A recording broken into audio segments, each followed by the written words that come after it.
everyone, and we're live.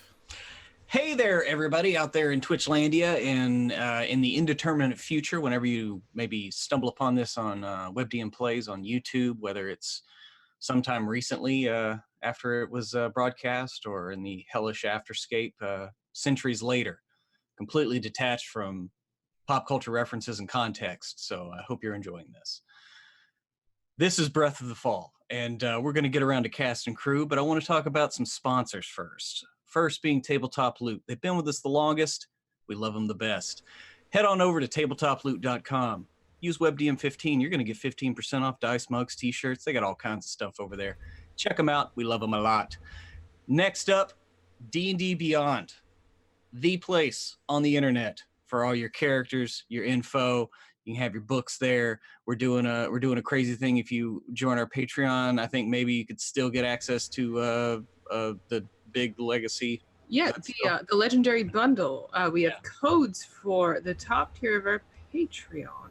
So it's 25% off legendary bundle. That's about $130 off. Yeah, so it's a chunk of change if you're thinking about investing.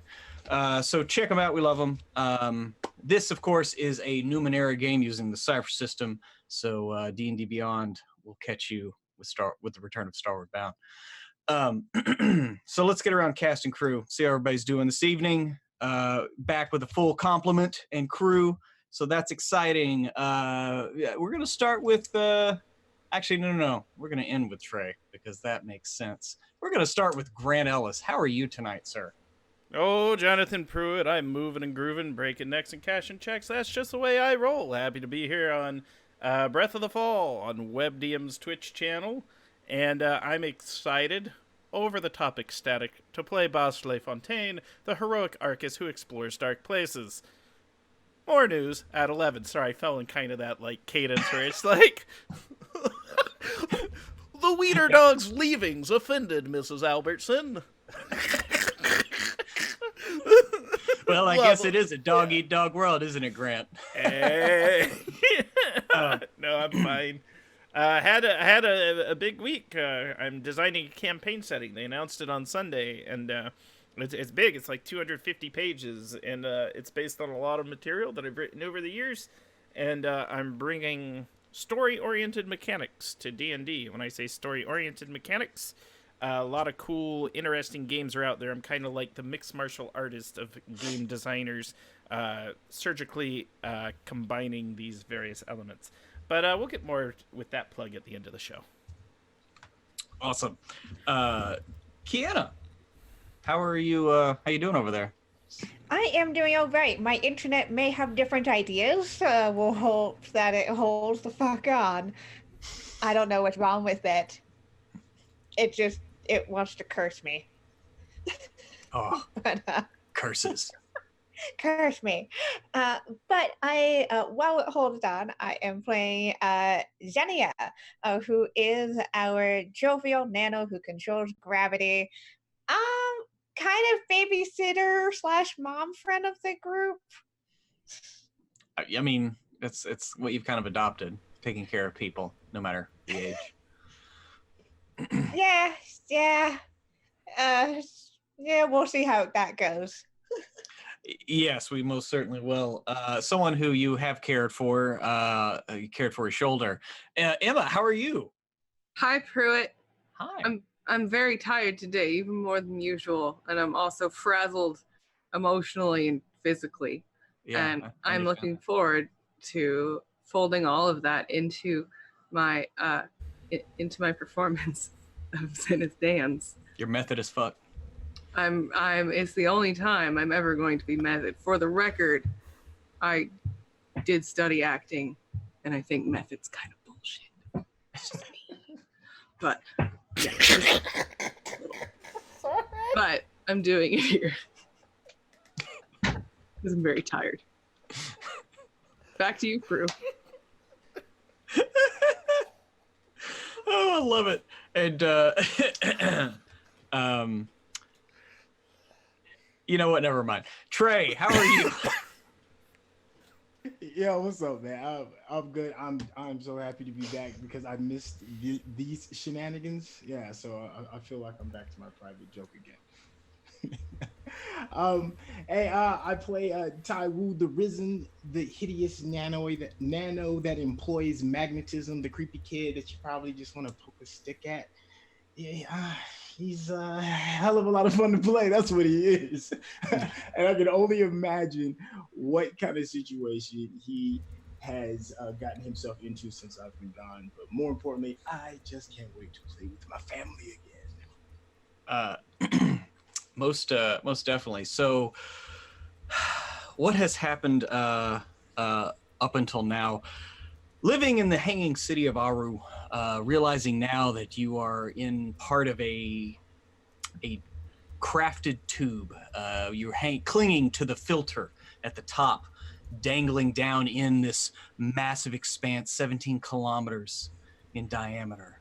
And y'all have descended at least almost 60 kilometers into the depths of this thing. The construction of it becoming more ragged and just piecemeal as you descend.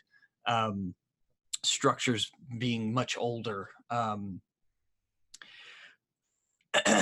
the reason you're descending is because of a signal that Zinnia is tracking, along with some scientists back in Aru. The breath, which usually comes up, bringing scrap and the lifeblood of the citizens there, one day decided to blow straight down. And there were quakes aplenty. And so this team has descended, and they think their approximate range is probably about 3/4 of the way down. But it has not been an easy road. They've run into pirates and cannibals. They've met some local wildlife for good or for ill, some at the same time and ongoing, to the chagrin of the rest of the party. So there have been adventures aplenty. But this last adventure was incited because of a certain Tai Wu and his precocious little mount, Pretty, who is a bloated scrat, 3 foot in diameter. Imagine like somewhere between a squirrel and a beach ball. And it chews on technology and breaks that down and creates a noxious, buoyant gas that it inflates inside its second skin, and then kind of releases through valves at the back, which kind of make a little noise. But that's how it propels itself around and flies about here in the fall. And Tai Wu made friends with one. And so as Tai Wu, you might remember y'all had just met this rocketeer gentleman, this kind of cavalier person. Y'all had fought off some cannibals, and he was chatting over there with everyone at the skiff. And Tai Wu, Pretty, Pretty's always got a little something extra in the cheeks. Mm-hmm. Like you realize, like Pretty starts like kind of making this odd grunting noise that you haven't really heard before. You're almost like, sounds like Pretty was like choking, like it's like like it's got a hairball except with like wire. So I guess it'd just be a wire ball. And as you're kind of like looking forward, like, maybe just like investigating a little bit, it's like the bottom just drops out. You descend as Pretty just starts rocketing south, like you're heading straight down into the fall, like you barely hang on. And it was so sudden it disrupted signal to Kiana's apartment. No worries, I got you, family. It's all good. So Tai Wu, I want you to go ahead and give me a this would be a might roll. This would be akin to like if you have like climbing or I would say you could do speed if you have balance, if you have training and balance. No. But otherwise, like you're literally hanging on for dear life. Unless you want to let go. It's up to you. But if you want to hang on to Pretty as you descend, and it like Pretty's like flying straight down. Tai Wu would not let go of Pretty. Nah. Okay, so, well, let's see. So go ahead and give me a might roll. This is, like I said, if you have climbing or anything like that, because I mean, you're literally just like clinging to Pretty's. I don't know. You like had to put a leash around its neck, right? Yeah. So you're kind of hanging on to that. So yeah, this is gonna be a level 5, because like Pretty is like rocketing straight down. All right, let's see what we got. I mean, if this was animated, 19, yes. Whew, okay, that's a minor effect. So you actually, not only you hang on, you manage to pull yourself up and like right yourself on Pretty's back, right? And like back into a flying position, whereas you were just kind of like hanging on like the Ewok at the end of Return of the Jedi. And so you managed to actually like pull yourself up, and like Pretty is just like and her head is just like searching, and she's like sniffing and being very manic is the only word I could use. Okay, so is Pretty fallen, or is she purposely going down? No, you like as you correct yourself, like you can tell like she's just allowing herself to fall. Like you can feel her sides kind of deflated a bit. The buoyancy just kind of dropped out, and also rocketing, like just In a panic, Tai Wu would be screaming, "What's wrong, girl? Are you hungry?" And try to pull on the reins. Okay. All right. You pull on the reins, and there's not much reaction from Pretty. Do you do anything else? Yeah. And man, thinking so quickly, the first thing would be, grab something, metal. He's gonna grab for the first hard thing that he thinks he can give away and offer it to Pretty. Which would be his I'm sorry. Man, I think I just fed in my crystal detonator. That's the only one I got left. I'm sorry, could you repeat that? Could you say that in my sane ear? Because what you just said sounded crazy as shit. Yeah, the only cipher I have left is a crystal detonator. Yeah, he would feed it to her. He wouldn't know. It's in panic. Okay. Interesting. You didn't activate it. No, did not activate it. Just fed it. You just fed it to her. Yeah. All right. It's a moment of panic, man. I'm gonna roll a percentile die.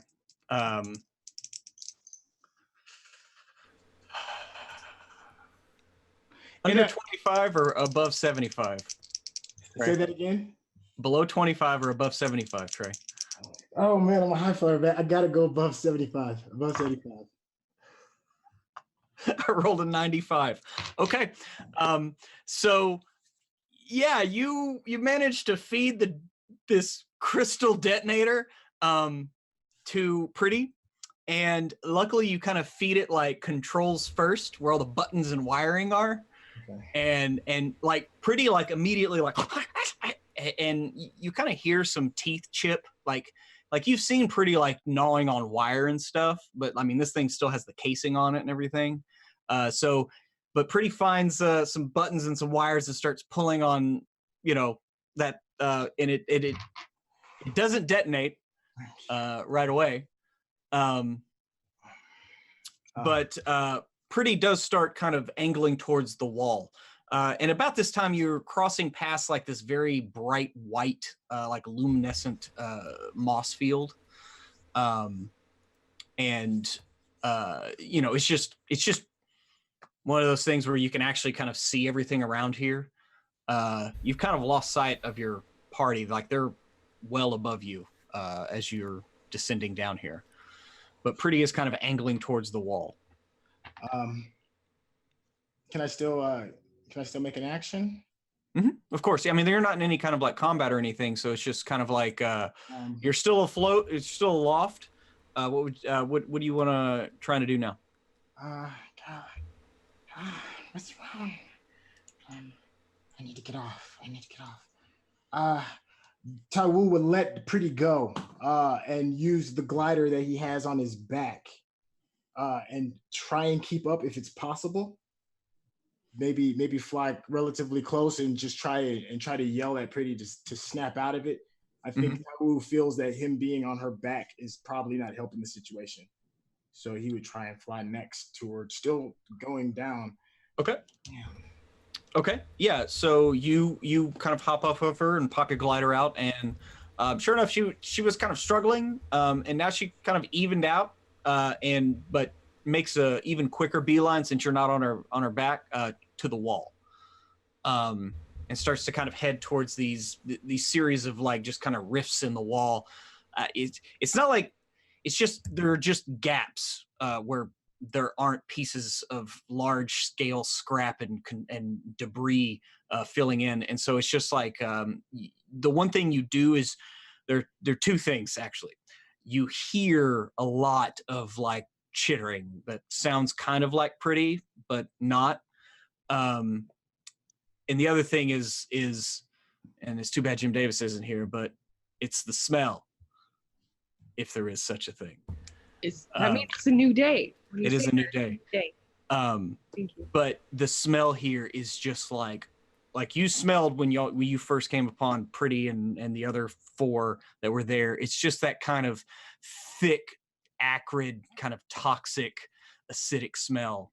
It kind of clings in this area, and that's kind of where Pretty is heading, towards one of those rifts in the wall.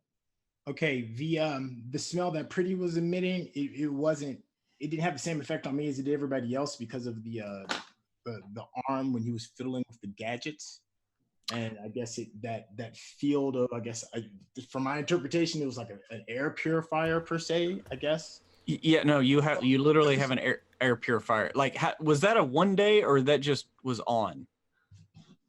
I don't think we specified how long it would last.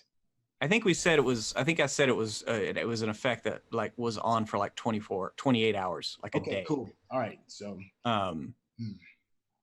So yeah, that would be gone by now. Okay. Y'all have rested. Is the air still breathable? Like, is it bad? Like, am I choking on smoke bad or? No, right now as you're kind of gliding in, you can just smell it, and you can kind of see pockets of thicker that yellow kind of smog kind of hanging in the air. Where Pretty's going, there's not really, you don't see a haze. It's just, you can just smell it. Okay, yeah, that would not deter, I was about to say Taku. That would not deter Taku at all. He would still. It's not just me. Snap out of it, girl. Where are you going? Our friends are up top. Okay. Continuing. Okay. So, do you want to go ahead and land, or do you want to try to navigate flying through here? Because it's pretty tight quarters. I'll say that it'll be very difficult to try to keep gliding through here. You could, but you could also crash and ruin your glider. No, yeah, I wouldn't do that. Shoot. Pretty is in close proximity to me enough to jump back on her.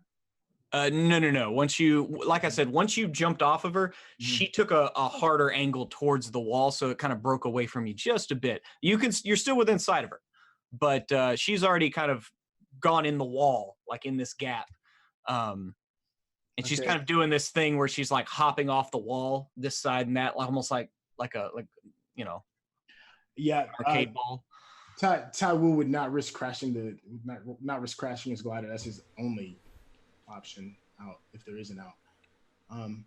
Okay. So to land towards the closest thing he could get his footing or hands on to make chase and okay.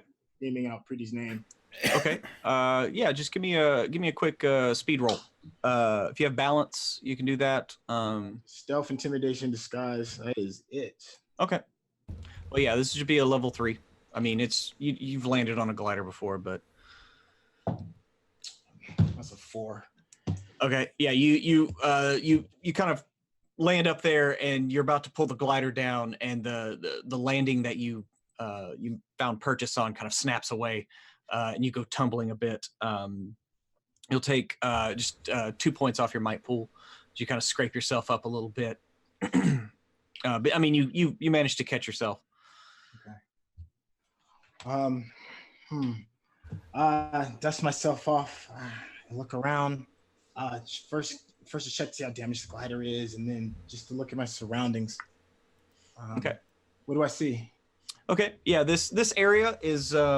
It looks like it's just kind of a wedge where two pieces of like maybe ships, like the exterior hulls of these two ships that have wedged together. So you're kind of at the V of that, and you kind of look ahead about a long distance, about 100 feet.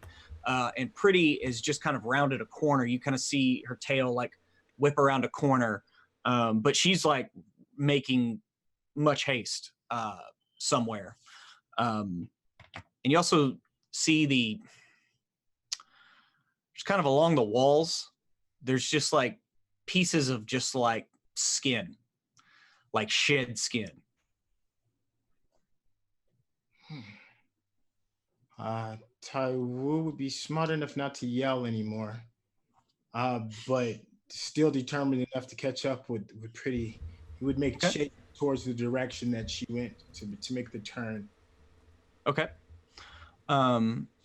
Yeah. You give chase.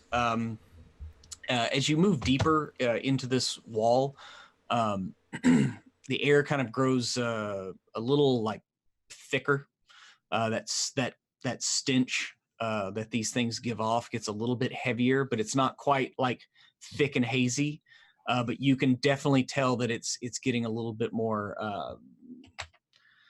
You're just having to think about breathing a little bit more than you used to,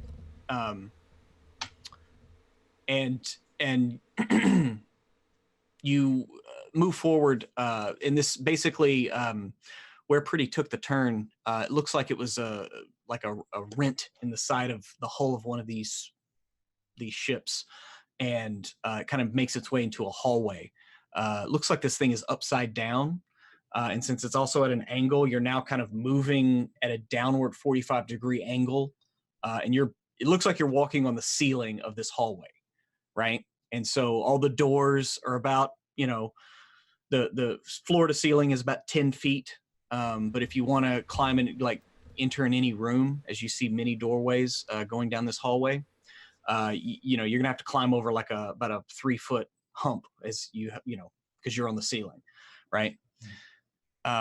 But again, as you make this corner, first off, do you have any light source? You just have one of the little glow globes? Yes. Okay.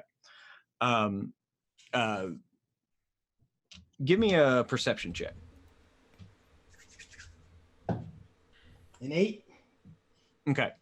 Yeah, the only thing you see is you continue to see these like big pieces of just like shed skin, like littered about the ground every few feet. Is the amount of them, is it increasing or getting denser, or does it? One thing you notice is there are varying sizes, for sure. Some of them are kind of long and skinny. Some of them are kind of large and flat, like round pieces. But it's not like they're like torn. I mean, it is like just like when a snake sheds their skin. It's like this inverted piece kind of flop down on the floor. I'm not sure if this is the Fallin. Taiwu would move with stealth. I'm not sure if there's a speed penalty for that, or how that works, but he would employ first off, more importantly, is the structure, the ship that I'm in, is it made of metal? Oh yes, definitely. All right. It's a very finely crafted, but you can easily play off of it.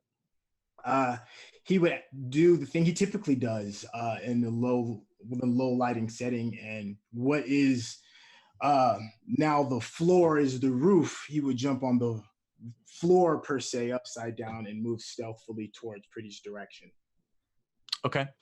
Yeah, so you begin to ascend up, you have your glow globe out, and as you kind of reach the ceiling / floor, your light illuminates on these massive spheres of kind of disgusting, like chitinous flesh that are connected to wires hanging out of the floor ceiling, and they kind of run into them. And the smell is similar to what you like, how you can tell like what pretty is, but like what you come up to is there's one here, and about a few more feet down there's one or two, and it looks like anywhere where there's like a junction and there's some wires coming out, these things are kind of attached to them like these disgusting kind of H.R. Geiger inspired disco balls.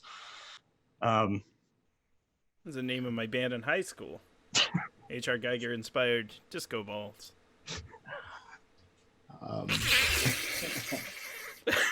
In space, no one can hear you. Stay alive. Stay alive. Yeah. Stay alive. Sorry, I won't do that again.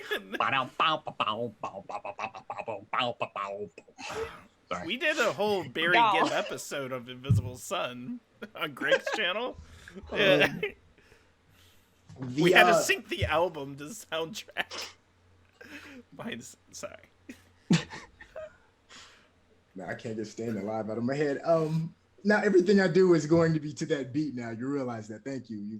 Hey, maybe you'll have to give someone CPR later, and you'll be right on time. Mm-hmm. Okay, so yeah, the disco balls are coming down from the ceiling with this viscous stuff on the bottom of it. It's like a chitinous cocoon wrapped around, but these like batches of wires are going into it. Still heading in the direction that I assume that Taiwo Pretty was going. He would get this. That's just too much curiosity. Yeah. He would move. Do you go check one of these out? Yeah, to get just close enough, not on top of it, maybe 10 feet away from it to get a good look and see what can be seen from that distance. Okay. You move up a little bit closer to one of these things, and sure enough, like there was kind of a musk in the air, and the closer you get to one of these, like it becomes much more pronounced, and you do also hear kind of a like a vibrating breath, like almost like a like this thing is breathing. And just kind of looking at it a little bit, you can actually see kind of where it has kind of retracted its claws. And it looks like its head is about where the wires kind of meet down, but maybe its head's retracted a little bit as well. But it's definitely one of what Pretty is, one of these bloated scrats. Whoa. And I still can't see Pretty. Pretty's just all the way just disappeared. Well, I mean, these things look like, they're here and attached. There's still noises from deeper inside this hallway. If you would like to continue on. Yes. Okay. How much further down the hallway do you go? 20 more feet. Make it like 50, double that. Like at least a good 50 more feet. Okay, go and give me a level 6 perception check, because it's kind of dark in here. There are some like weird flickering, like emergency lights every now and again. So there's kind of flashes of light every now and again, but it's more disorienting than anything. This is a level 6 perception check. Okay. 18.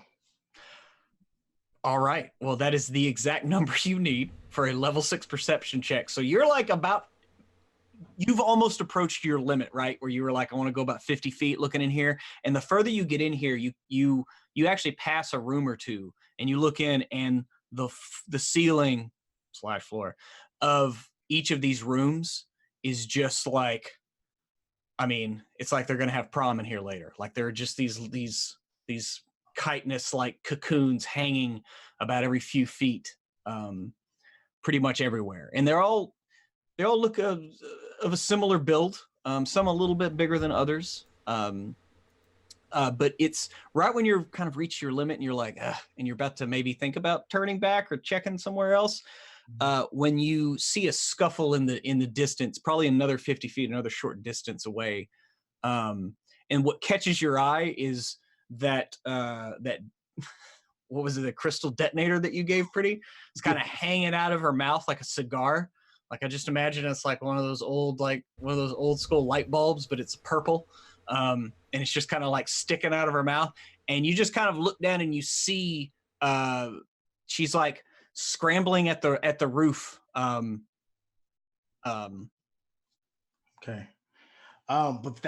Without making a sound, you know how you're trying to get somebody's attention and trying. Mm-hmm. And Steady gonna try and no, just gonna try and get just try to get her attention for now. Just okay. Yeah, she's like scratching and scrounging at the ceiling. Yeah. Okay. It's gonna move closer. Okay, go ahead and give me a stealth check. Unless you're not moving stealthily, but you did say you were earlier. Yeah, definitely moving stealthily. Okay, well now I need a stealth check. So just roll. If you're gonna put effort, let me know. Yeah, let me get one level of effort. Okay. 3, and that goes for speed 7. Oh man, it's not too bad. All right, come on, do something good. 17. Oh yeah, okay, yeah. No, you're like a freaking like cat on the ceiling, just not a sound. Is he? How far is Pretty from me now? How far is she? You're about halfway there. She's now kind of not at the ceiling. She's kind of hanging away from the ceiling a little bit. Looks like she's chewing on some wires or something. Okay.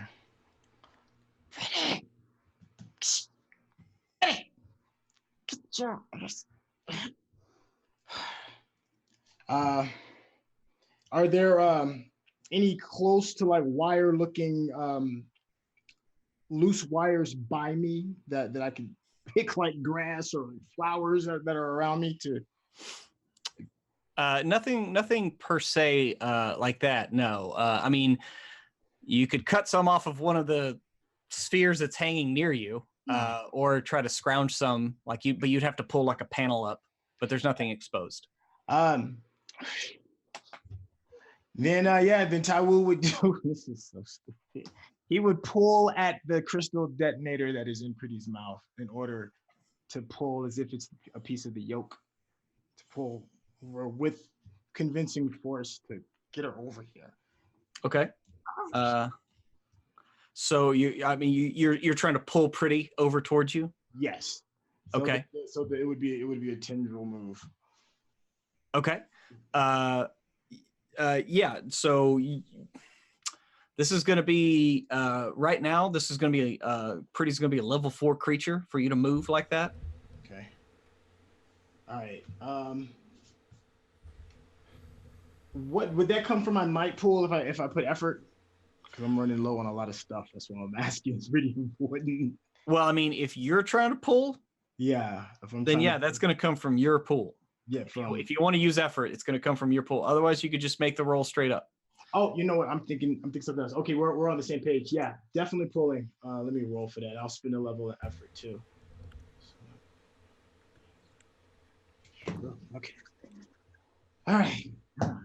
7. It's a 7 with 1 level of effort. Yeah. Yeah. Like what happens is you kind of pull on the little detonator thing, and it just kind of pops out of Pretty's mouth, and actually like Pretty goes back and just, and it looks like Pretty's like engorging these wires. And you start to see this gross viscous foam coming out of Pretty's mouth.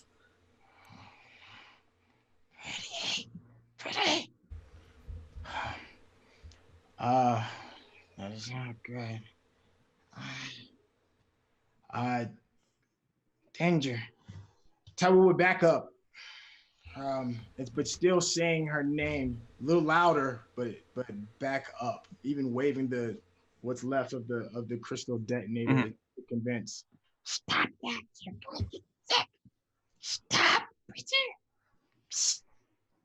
Okay.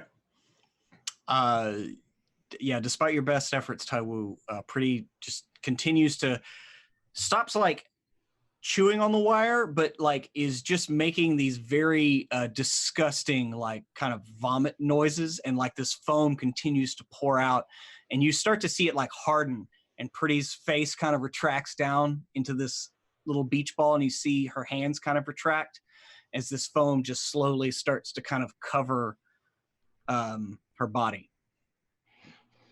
Pretty. And in that moment when Atreyu's pulling at that damn horse stuck in the mud, Pretty, you're gonna hurt yourself. But still start backing out slowly. And now because he knows this doesn't look good, and he's surrounded by stuff that he doesn't know what is, yell out one last time. This would be a yell. Pretty! Yeah, you yell, Pretty! And the rest of the party, y'all are out there, you just finished up all the fun with all the cannibals, and you hear Taiwu from about 30 feet down, somewhere down in the wall, where all these rents are, you hear him yell, Pretty! Why, thank you. I did bathe this morning. Oh, that wasn't you, Zenith? No.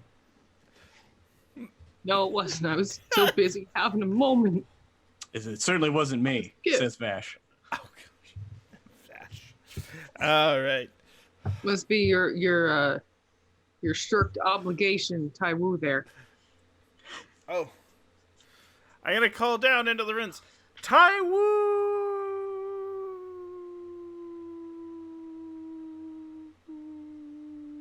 Taiwu, give me a perception check. I hold that note indefinitely. 20. You clearly hear Bass LaFontaine as if a clarion call, like an angel on your shoulder. It's as your name is clear as he said it to your face, but you hear back from the tunnel calling for you. For the first time, Taiwu's not thinking about Pretty by himself. It's more of a survival thing. He knows he's far away. And this, what around him is not the Fallin.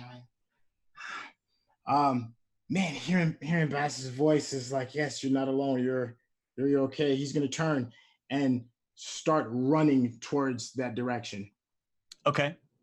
You start running. I'm gonna throw in an intrusion here, if you would like.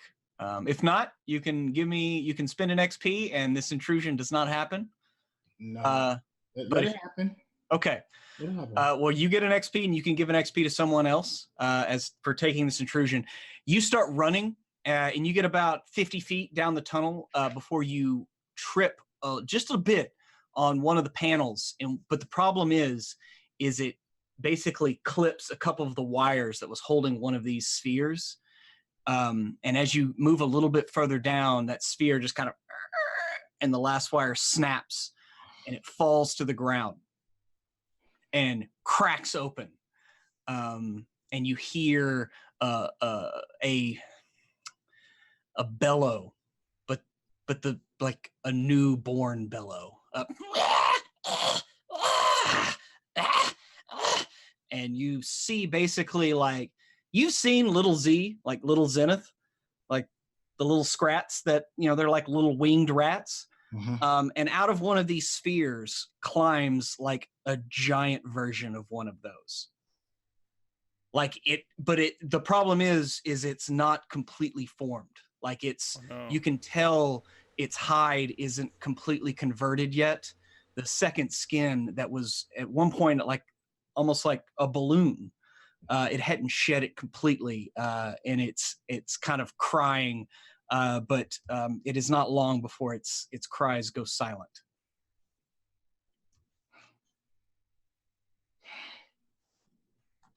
Now, fast, move. As fast and as hard as can run, he is still going to head in the opposite direction. Now, this event that just happened is happening below me, right?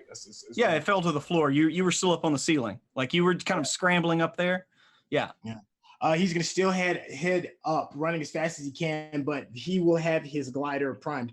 All right, we are back. So, Taiwu, you're making a break for it. You're up this hallway of this ship, about to go out to see a tear in the hull, and but yeah, it's the way you came out.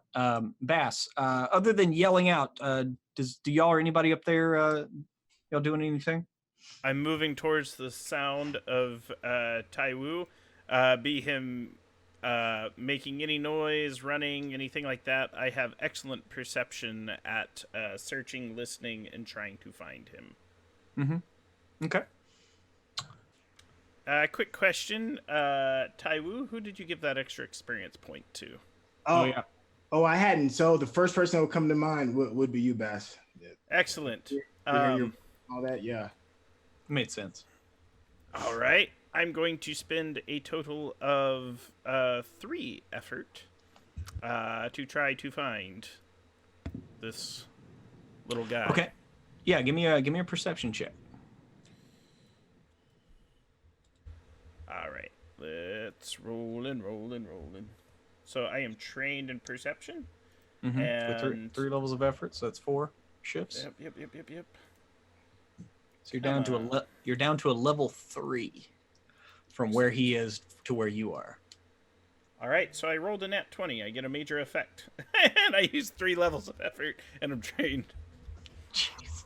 Okay, Yeah, here's I'm the gonna thing. screenshot this Bass, nonsense. you hear, and you've been around ships and whatever enough to know, like, oh yeah, about 50 feet down in that hole back there somewhere, you hear whatever it was, like, cry, and then its life kind of fade away. Whatever that was back in the hallway, and then you hear like the shuffling and the scuffling of someone like running on metal that, even though it's his hands because he's kind of crawling along the ceiling. Mm-hmm. But yeah, you hear it like clearly. There's not a lot of other sounds around here where y'all are. So yeah. I'm gonna try to give clear and concise instruction to try to convince, try to call out to Taiwu, get him to orient himself and flee towards me, if possible. Okay. Taiwu, give me a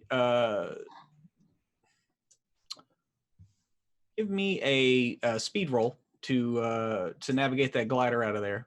Is that still your plan? I guess I should start there. Yes. Okay. Okay.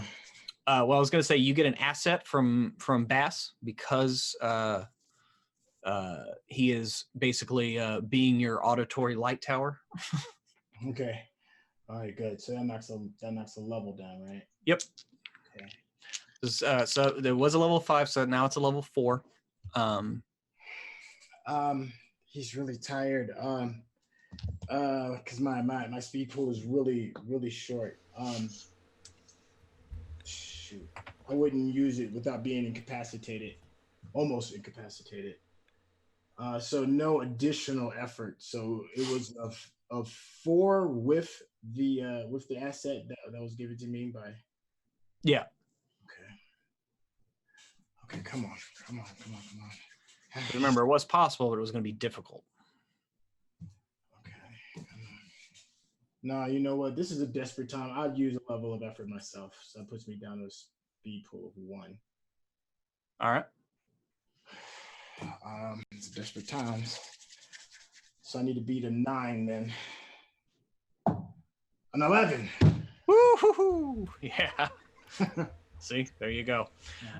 So yeah, you hop out of the tunnel and extend your glider and kind of bank around. And it's not too long before you kind of pop out of the fall and bank up, and y'all see Taiwu. Actually, about the time that the wind begins to pick up. And so you kind of ride the first rushes of air, and you do know it is it is sometimes very dangerous to be out because, scrap is flying by, at any time. And so, finding cover during this you would not be remiss in finding cover. But Taiwu, you managed to find them easily.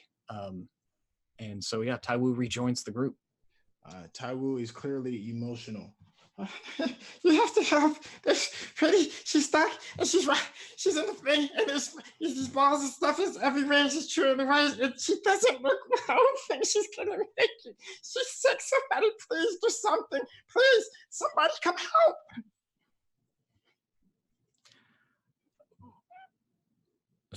How does he know that thing is sick? You've seen those things, right? Yes. Oh, you should never doubt the intuition of a child, Vash.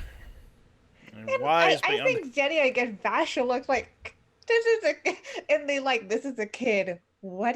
Don't say that out loud. I'm not good with kids. Sorry. And I think she'll go up to Taiwu and kind of like kneel down so that they're eye level. Like, hey, it's so. Can you just take a deep breath? We don't have time. We have to go now. It's not. There's other things that I can't do it by myself. It's too much. It's too much right now. There's other things. Oh, okay, yeah. We'll and she'll kind of like put an arm around him and just start to scoot him. In which direction? Away from? Away. Nah, Taiwu would not feel that. I'm gonna stick my head next to Taiwu, though. Would stop that. I need to tell him, cowboy up. This is Xenia. You got to cowboy up. What do you Vash is watching. Vash is watching. Cowboy up. He's not good around kids. Why? We're still talking and she's hurt. Why? What are we doing? Pretty hurt. Would it help if I went? You tell them everything that happened. Zenith and I will go investigate. Bass and Zenith adventure. You're gonna do. Is that what we're doing? That's what we're doing. Is that what we're doing? That's what we're doing. Your stress levels are upsetting him, and I have 3 children. I'm very aware. And he stress levels due to children. I'm also very aware. Had 3 children, and of what Pretty will do to children. Yeah, all this talk is just really just. We're still talking. I know. I'm taking Zenith. Taiwu, I give you my word that we're going to figure out exactly what's happened. No. We're going. And then Taiwu would slam his testicles on the ground. You got to be careful. Yeah, kids throw a tantrum, I'll put you to sleep, son. So this is what it's one of those things. It's like I was going, but if you throw a tantrum, I might not go. So no, we're going. We're going. Xenia, please soothe the child. Please soothe the child. Zenith would know about a tentacle tantrum. That's not his responsibility. All right. So Zenith, here's the plan. We go about halfway. Surely we can figure something out. We can't let Taiwu on. Gosh. I mean, it sounded like there was a threat down there, other than Pretty. There's a threat everywhere. Something else down there. And Taiwu, while he had a moment of quick clarity, and he's heading to. Is the skiff by? Is the skiff anywhere around? The skiff is pretty messed up. Like y'all would have to stop and like fix it for a while if you wanted to try to fix it. The skiff's pretty wrecked. You were just down there for a few minutes, and then you come back and they're all kind of recuperating, and the skiff's a hulking mess about 50 feet away, stuck in the wall. There's the smell of explosions here and there. There's some blood covering Bass and a couple of other people. Zenith's shoulder's still hurt. If this crash was big enough, there would be the guts of the ship would be out, maybe even possibly exposing wires, right? Oh yeah. Taiwu's There's plenty. Is making a beeline towards those wires. Well, we're come Zenith. We've got to get to the bottom of this. Okay, well, we'll check it out. I will Okay. check it out. So y'all descend about 50 feet into a basically a triangular shaped section, a hole in the wall where two ship hulls kind of meet. Yeah, this is where I'm gonna die. I'm cool with it though. Yeah, me too. Well, as you kind of climb down, you kind of slide down one of the sides to the bottom, and about 100 feet in, there's a kind of a tear. That's where Taiwu, if he described everything, there's a tear in the ship to the left, and he went in there. All right, I've got a headlamp. Bass? Yes. I have something to say. Yes, Zenith. Uh-huh. You need to keep a handle on that boy. He looks up to you. Running around with a monster that'll kill him? It's not responsible. Well, I grew up running around with monsters that could have killed me, and look how I turned out. Exactly. That's not. You should do better. What exactly does that mean? Do better? Do better than what? What do you mean by better? How are you quantifying better? Yeah, what? Do better than living to a ripe old age? Come now. It's got a point. This poor kid, he's been through a lot. We don't even know how much he's been through. Well, then we shouldn't be making rash decisions and judgments, because we don't even know. No, but he just runs off. You weren't watching him? No, it's not my responsibility. Yes, it is. Look, He he looks came up back, to you. didn't he? He wasn't hurt. He was in perfectly good health. That doesn't mean it's okay. It just means it turned out okay, and there's a difference. Well, what's the difference? The difference is the possibility. The possibility of danger. Look, Zenith, there will always be a possibility of danger. I know, but there's a difference between living in the city and doing things and running around on a big farting ball of explosives. Probably the safest course of action for Taiwu, given the current circumstances and some of the dangers we have faced. Now, with that said, are you done judging me? Or can we get to work? And just to confirm, since I've talked myself into a circle, I'm trying to find Pretty, aren't I? And not get killed? Well, I mean, I assume that was the initial. I was going to let you go another few sentences, but this is about as good a time as any. Y'all can actually make out the kind of the tear in the hull of the ship just ahead where Taiwu indicated that he took a left into, and it went into a hallway kind of just short of a 45-degree angle down. But y'all hear like a carapace crack, just like the sound of like kind of wet disgustingness dripping to the floor. And I turn on my headlamp and shine it right at it. And there's like kind of a and there's kind of a roar from inside that hair. All right, I beat my chest. Is it intimidated? That hurts. Zenith, No. start screaming. No! Like any reasonable person. That's a good place to cut away as y'all hear from below Zinnia and Taiwu, since you're back up with Vash. You hear Zenith scream that Zenith Dan scream. Taiwu, you were over there pulling wires out of the broken skiff. Zinnia, were you just chatting with Vash, or what's going on? I think that she's like she's doing like although she was the younger sibling, I think she's been around, like seen her older sister do this a lot, where it's just like the kind of the cross arms and the like, if you don't stop, I'm gonna be able to go and check out what's happening, like. The older sibling, like / mom, here talk to Taiwu. And probably does do a couple of looks over to Vash, see what he's up to, but she's mostly focusing on getting Taiwu to calm down. Yeah, you look over at Vash and he's like practicing drawing his pistol and then putting it back and drawing it and putting it back. It literally looks like he's like practicing, like to make sure it looks cool.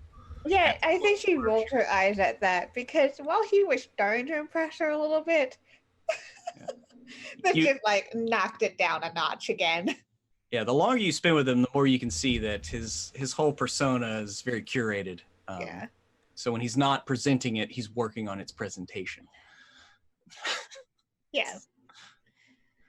So she's just having a time between the kid and the man-child here. Yeah. I'm with you.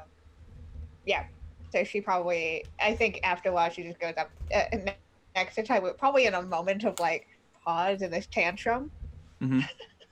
Yeah, Tai Wu in his moment of ripping out these wires, he's trying to stuff them in whatever free pockets that he has, and there's something that's in the way of one of his main pockets, and it's what was left of the cipher that he had initially fed Pretty, and he just not even thinking, just hands it over to Kiana.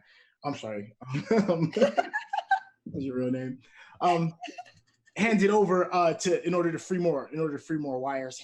Yes, she needs something to get her attention, and just hands the detonator over to her and is still stuffing wires. Okay. And is about done filling pockets. Okay.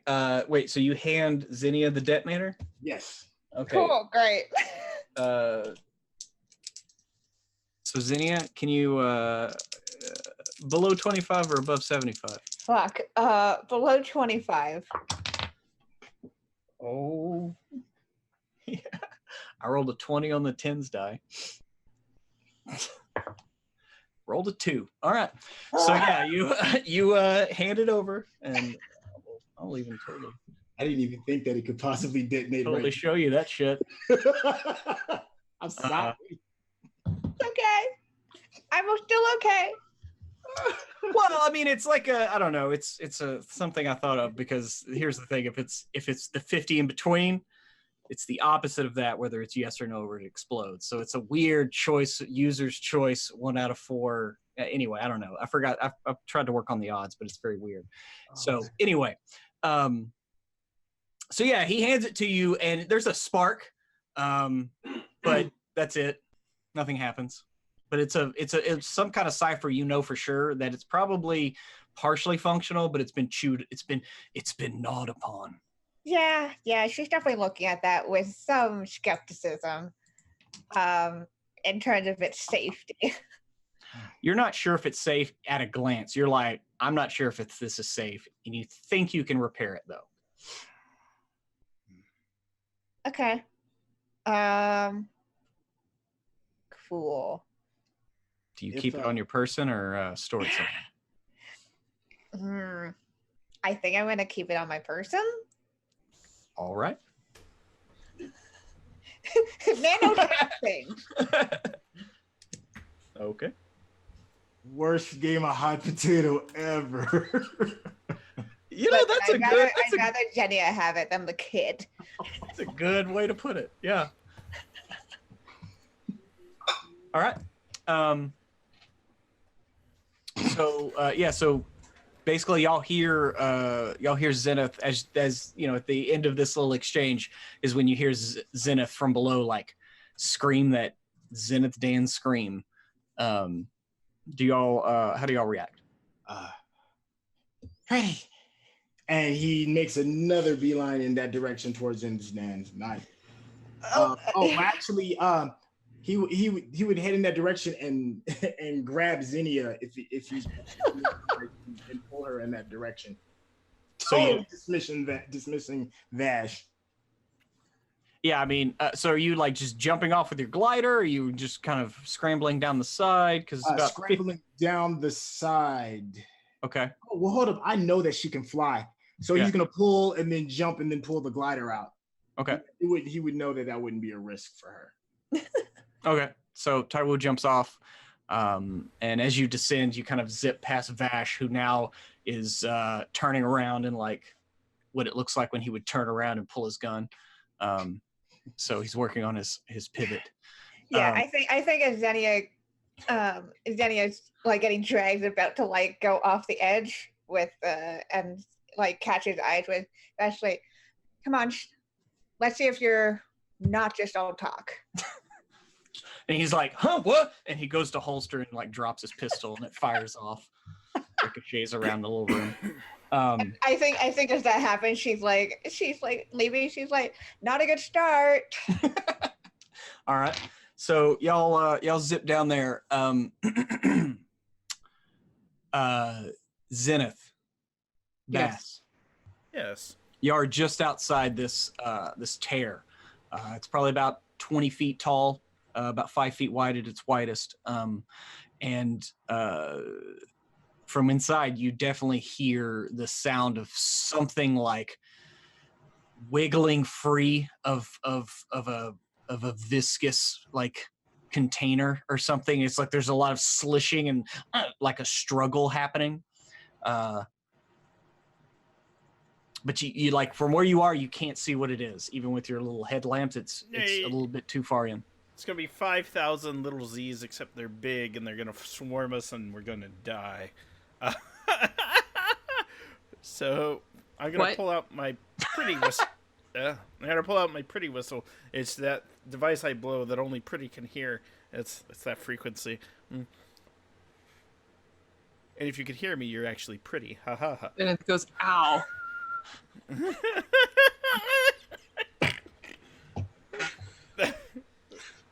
Stop it.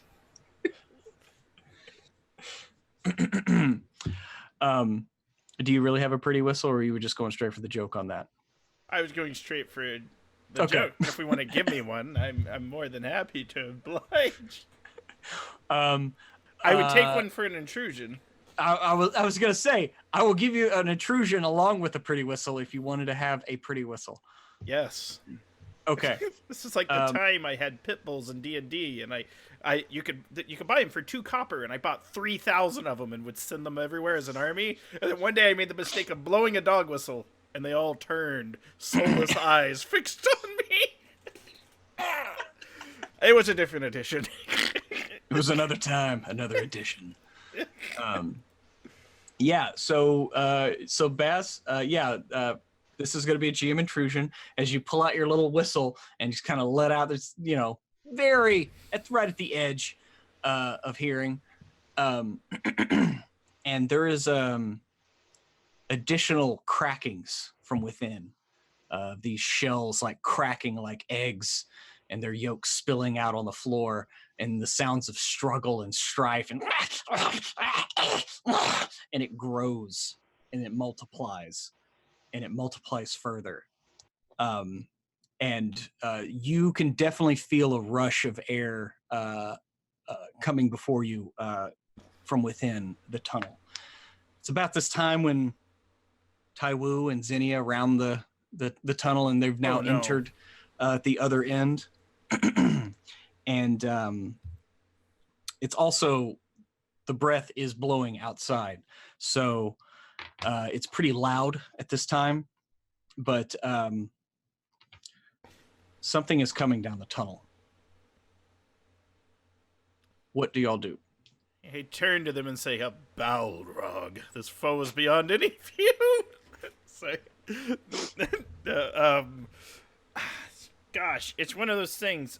Any sign of pretty from the pretty whistle, or if there's no pretty and there's just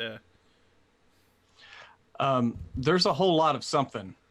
You're not sure if it's pretty or ugly, but it's bearing down on you. Well, shoot. I'm going to have to grappling hook away. No, so I'm going to have to... Like Batman. Yeah. No, I'm just going to turn around and be like, "Run for your lives!" And I'm going to grab Zenith by the hands and drag his When you turn around to see Zenith, Zenith isn't there. Oh, you turned invisible. I backseat gamer, yes I did. Really? I didn't know. I know. I kept on forgetting that I have it. I figure even if I can't see you, I can smell you. I mean, onions and stuff. So, like... onions? I need nothing but fall moss for 3 days. Comes right out the pores. No, it's one of those things I turn to grab Zenith, and I'm going to be like, "Well, when in Rome, and I'm gonna turn around and I'm gonna bolt and I'm gonna like split Zinnia and Taiwu, grab both of them by hands and be like, "Flee! Pretty's on his way. She comes." Okay. So I don't here's want the to deal. die.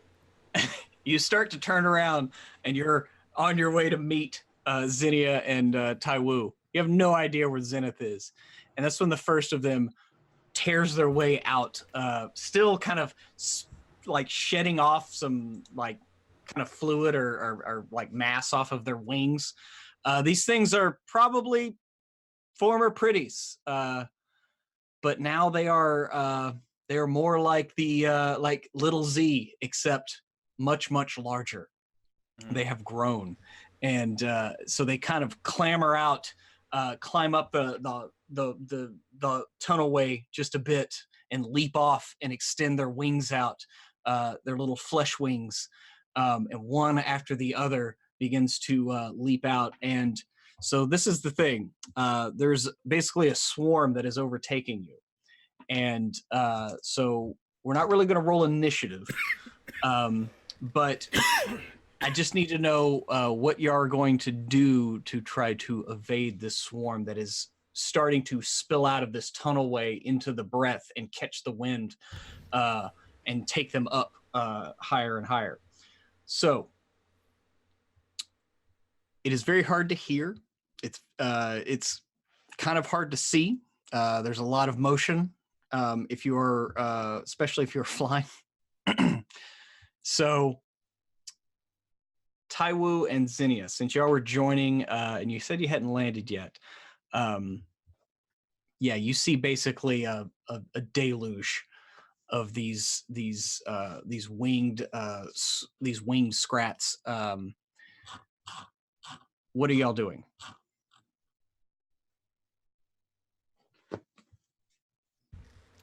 Oh, Trey, you're muted. So sorry. I was gonna say, am I still holding on to Zinnia's hand when we jumped off, or are we gliding next to each other? Just Do you need to use the glider with two hands? That's I don't think so. I guess it could be like a Taiwu's cruise man. control. You just do it one controller, just hand. focus. Yeah. Mm-hmm. Because at that moment, if Mattress we're on still in top. proximity, that's why I'm curious, because Yeah. because Taiwu is going to be like really staring at the swarm, looking for Pretty, and with his free hand, if the glider is just kind of open, he's going to be like tossing wires as if he's feeding ducks at the park, oh God, no. screaming Pretty's name. Okay. So you're tossing snacks into the air while you're still flying? Yeah, it's just Pretty. Okay.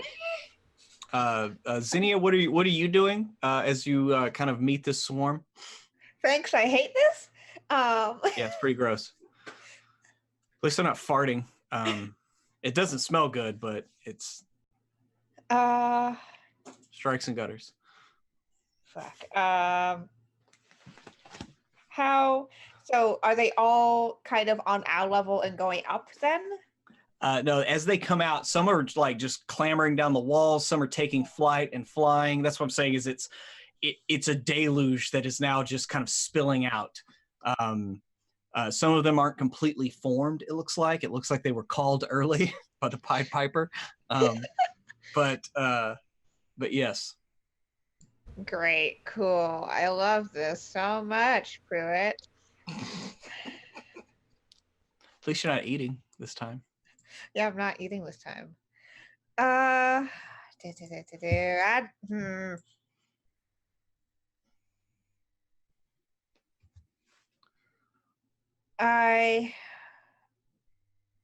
think I'm just gonna activate my flow cipher, which makes it so that I can move a lot in like one round, essentially. Because I'm just gonna try to be dodging these things and also trying to take the kid so that he doesn't fucking barrel roll / caught in the crossfire of terrible flying squirrel rats. These I had to go back to my notes here. Yes, these scurry bats is what we dubbed them. But yes, these are giant scurry bats, because they scary. But okay, so you're just gonna enact that and be dodging. Bass, you were still on the ground. Were you gonna try to help the kids get down to the ground, or what were you attempting to do?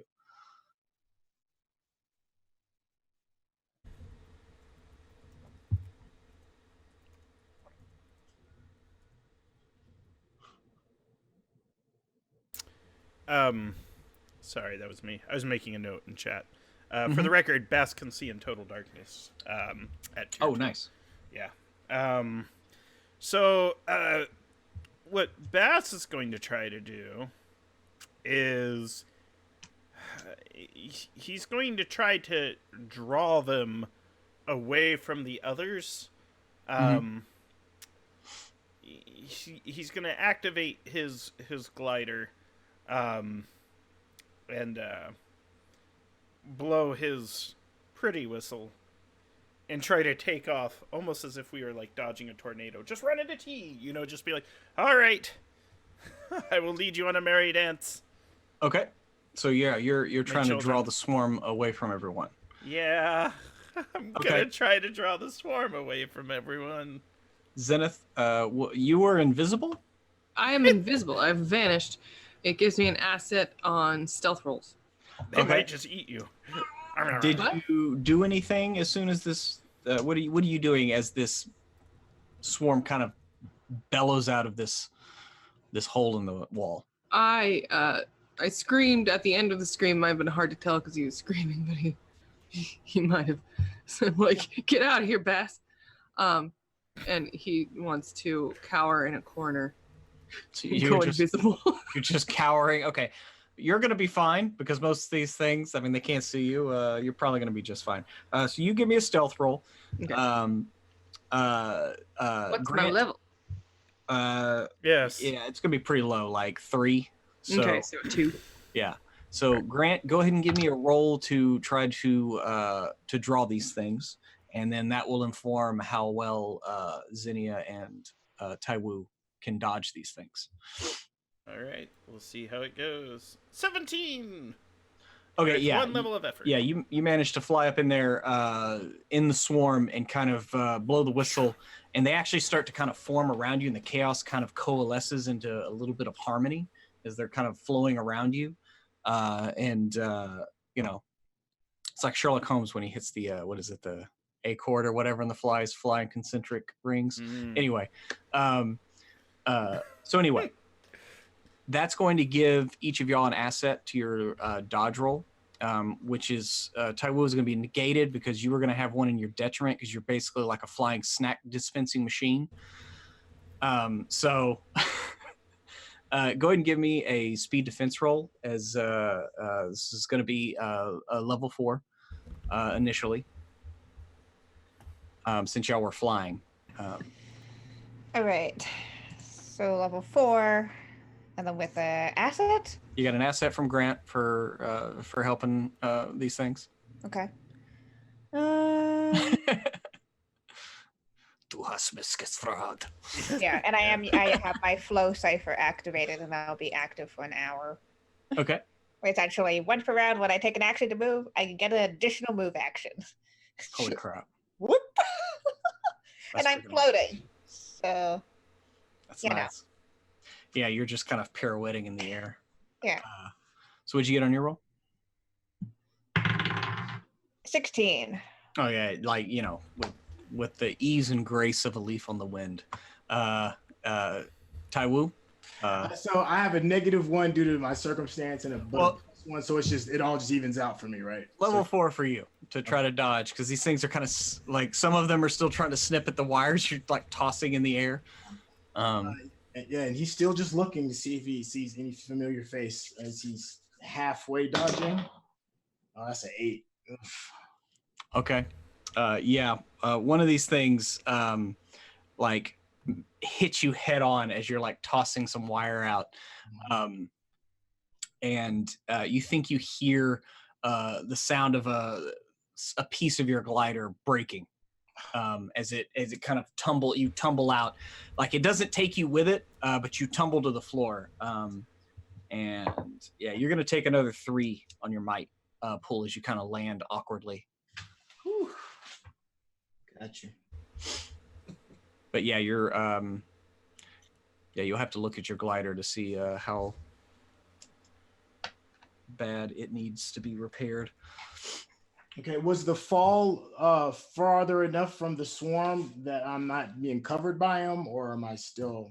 Oh yeah, you kind of fell out of the swarm and you're on the ground and they're all scampering over you now. In another few seconds, it'll be over. I'm gonna need one more roll from Bass to see if he can continue to lead the swarm or extricate himself from the swarm. That's gonna be the next roll from Bass. All right, I want to try to lead them as far as I can, and I'm gonna use an effort, even if it means I might die, and I'm gonna have to use XP because I rolled a 2. That was not good. Please don't. Nat 20. Okay. Yeah, you managed to you managed to take the swarm up, following the breath up, and they managed to swirl around you, and you duck down just below and get away from them. But you are fairly far up on the wall because you did fly out in the breath, and so you could be a few hundred meters north of where they were, maybe more. This is freedom. Do you want to try to get back to them now, or wait till the breath ceases? It's just more difficult if you want to try to get back now. I'm gonna have to try to do it now. I think time is of the essence. I don't want to leave them waiting. I'm really chancing. I'm not that great at this. I'm okay. I'm not that bad. Now, are you going to try to clamber down? You're going to glide down? Just going to do like a free base jump into the wind? I'm going to try to glide. Okay. I got a 12. Right. Okay. Yeah, it's a little rough going. Your glider's a little dinged up from hitting little bits of scrap and stuff in the air. That's why you don't really, But I'm trained in, I'm trained, so I don't know. Okay. Yeah, so you managed to get back. It's a little rough going. Your hair's a little mussed up, but you get back, and everybody except for Zenith is in the hallway there. Who knows where Zenith is? I'm gonna start giving his eulogy. He died as he lived, screaming at the top of his lungs, alone, friendless, full of shame, sweating like butter rolling down a pancake. That's pretty accurate. Like butter rolling down a pancake. Yeah. He had no friends, and he smelled of onions. He hoarded ciphers, and he spoke poorly of every one of us. He was obsessed, and his wife left him. And that's all she wrote.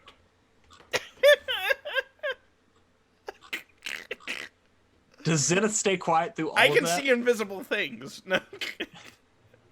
He just he has a a moment, and he looks to the side, and he starts hearing Simon Garfunkel, "Hello Darkness, my old friend." Where he just, and a single tear just goes down. It's just like, it's true. Yeah, somewhere deeper in the tunnel, Bass, you hear a tear fall on the ground. I almost felt bad for stealing his good pillow, which I suddenly conjured. That's his where it canteen. There it is. I feel bad for stealing half his rations every morning. But That's why I had to eat the onion. I didn't do those things. But Oh man! I thought it was all we had. Tangled webs y'all weave. I was doing it so Taiwu didn't have to eat them. This little kid, they don't like them. You been around a kid with onion farts? No. No, you haven't. Nobody survives that. Mhm. We just blame it on two. Yeah, eventually Zenith clambers back after they're gone. Okay. So yeah, so everybody kind of collects in this tunnel, this meeting of two ships, and again, like at the end of all this, there's little scraps of skin, just kind of fresh scraps of skin on the walls and stuff that these things are kind of shaking off in the clamor to get out of their cocoons. But Taiwu, like this whole time you were screaming pretty and throwing out stuff, and just like there was no reaction whatsoever from any of these things that clamored out. Clearly disappointed and starting to suspect the worst. Tawu is just gonna just kind of just sit down almost and just cry a little bit, and just dump out the rest of the wires out of his pocket. Get himself together, and I wouldn't like to use that moment to of him gathering himself as a recovery roll. Okay. Yeah. Y'all can take a rest, however long you want, whether it's an action, 10 minutes, an hour, a full rest. It's up to y'all, because I know some of you are dinged up. Yeah. Tai Wu is he's just giving up to exhaustion. Mm-hmm. Okay. So yeah, y'all just let me know how long of a rest you'd like to take, and we'll move on from there. I think we need a bunker down for the night. Okay. Yeah, so y'all can go ahead and, I mean, this is a decent enough spot. Like, it's nice flat ground for the most part where you are. And now that the swarm left, like, you don't really hear anything from inside. But, you know. Yeah, this is going to be like, leading into a ship if y'all want to go investigate. This is going to be like that scene from the Muppet movie where they're gathered around the campfire under the stars and Gonzo starts to sing and, like, Zenith's off, like, talking with the ghost version of himself about, like, why he wants to go to Hollywood and stuff. No. So, anyways. Yeah, I think we need a rest, and then there's a hole in a ship. Whenever anyone's ready. There certainly is. I mean, if y'all were taking a rest, you could also double duty, but that's up to you. How beat up is everyone? I'm actually not that bad.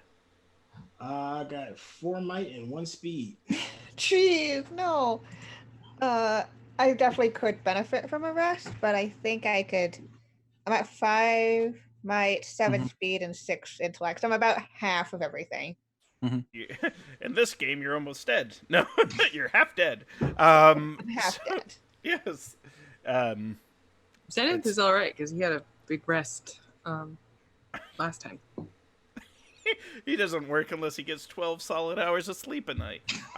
So, you know I'm worthless unless I get 12 solid. I think Boss is good.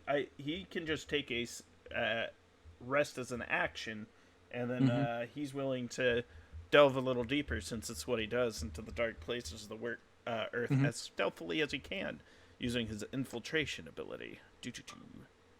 Okay, so I mean, here's the thing: if you want, like Taiwu, you could do an action, and then you have a 10-minute recovery roll. Okay. Okay. Then there's also an hour recovery roll. So it's up to you, like how long you want to wait before y'all want to go in. But yeah, there's there was a hallway into this ship that Taiwu went in. So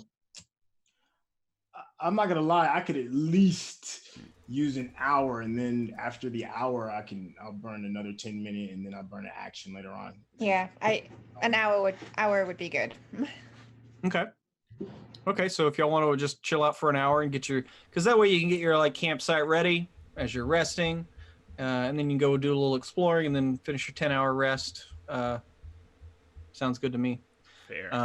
So yeah, if you want to roll up those recovery rolls and add your points back, and then y'all set out.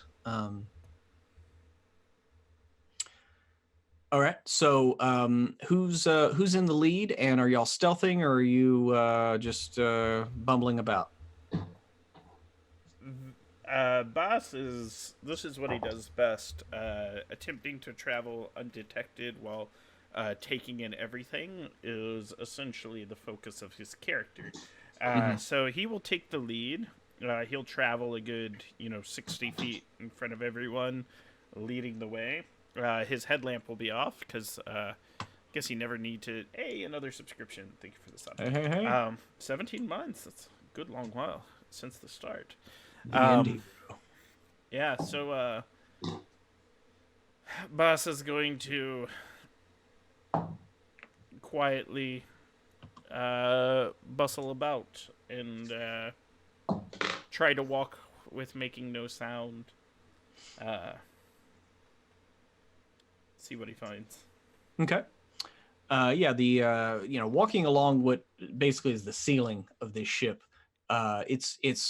It's metal, but it's kind of graded, so it's got a lot of points of contact. So you're able to walk pretty stably down at an angle. And yeah, you manage to walk fairly quietly. Although there are little bits of viscera and like cocoons kind of splashed and interspersed everywhere, as it looks like pretty much all of these things popped loose in the call of Bass. And so as you work your way down, Bass, down this hallway, you kind of get to where there. Taiwu describes that there were two rooms. There was one on either side, and these rooms again are pretty much emptied out. There are a few that look like they burst through, but were undeveloped. So you see various younglings that didn't quite make the cut, so to speak. But other than that, it looks like a massive birthing area here, and so it does kind of smell awful. And what you do see is there's a lot of notches all over the walls and the ceilings, with just like where anywhere there's a panel where you can kind of get in at wiring, it's kind of pulled out in little tufts and chewed on. And so you kind of just see this just everywhere on the walls and the ceilings and the floor. Do you want to push in further down the hallway? Most definitely. Okay. Yeah, you push further down the hallway here, and again, it's the same scene. There's just like deposited kind of cocoon shells, and you see an interspersed like one or two that didn't quite make it. But Bass, you do see there is a freshly formed cocoon hanging from the ceiling, all alone, about another 50 feet down this hallway. I blow my pretty whistle. Does it glow? You blow the whistle, and you think you see it kind of shiver a little bit. And there's kind of a rise in the...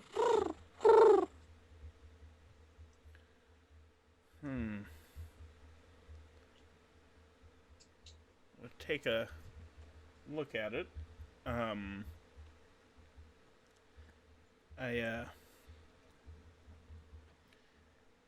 I think I'm gonna wait for it to hatch. Okay. Are you just going to sit down underneath it and just wait for it to hatch, or? Well, I imagine I'm not directly underneath it. Mm-hmm.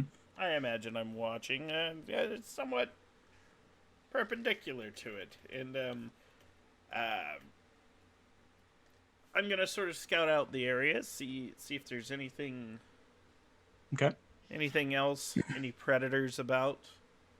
Okay. Yeah, you if you kind of move down the hallway a little bit further, it comes to a T intersection. Off to your right, it's like where this piece of the ship just ends. It just kind of butts into another piece of hulking mass of like rusted metal that doesn't match the walls that you're in. To the left, it continues probably another 50 feet and ends in a door. All right. I'm now plotting to like sock Zenith in the shoulder to keep him from being fully recovered tomorrow. I'm just kidding. Fuck. I'm just kidding. You've had that lingering, that freaking lingering shoulder injury. I won't be satisfied until I tear his labrum. It's just Tear your labor, man. What? all right. All right. So yeah, I'm gonna kind of try to secure any entrances to this room, and then try to ride this out. See if life finds a way. Okay. Yeah, you go down. If you go check out that other door, just an initial check, it just seems like it's just stuck fast because of time. You might be able to wrench it open if you had some equipment, but it looks like it's pretty. On an initial check, it looks pretty secure. Since you said you were just trying to secure the perimeter. Yeah. With some work, you think you could open that door, but other than that, you think the perimeter's pretty secure.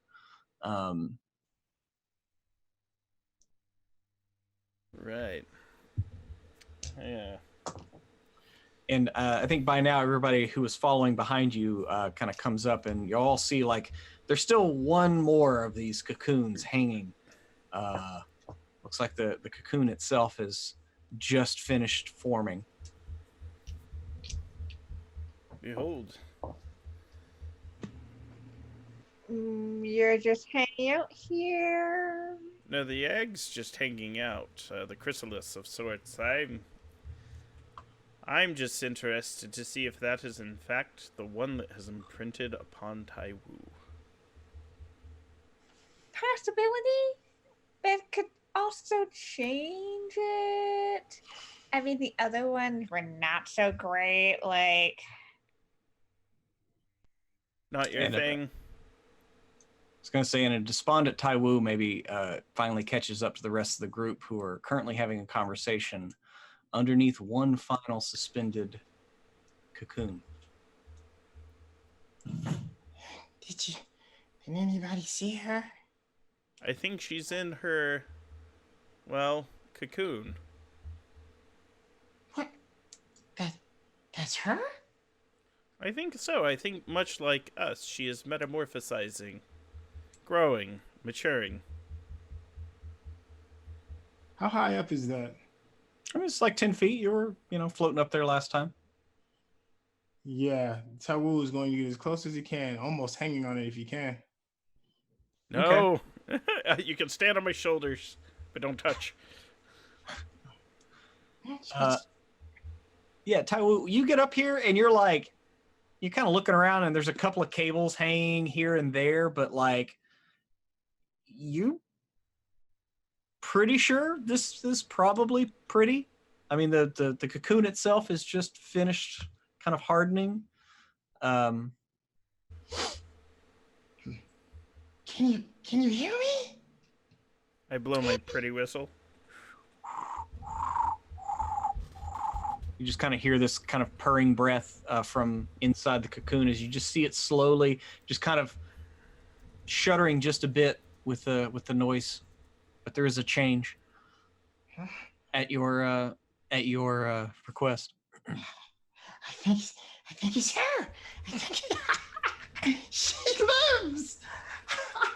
Oh my God! Yes. Thank you, Father. Thank you, Father God. Yes. Thank you. And he's just going to sit under her and just look up.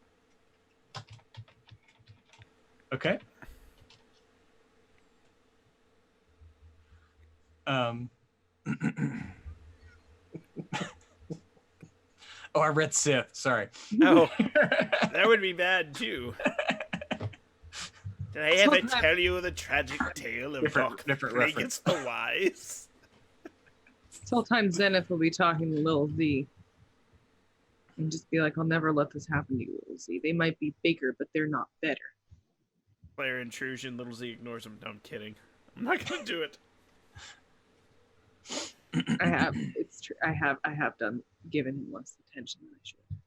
Well, he's That's good. true. You've noticed that he's gnawed on some of your cords and stuff. The ones you're not supposed to.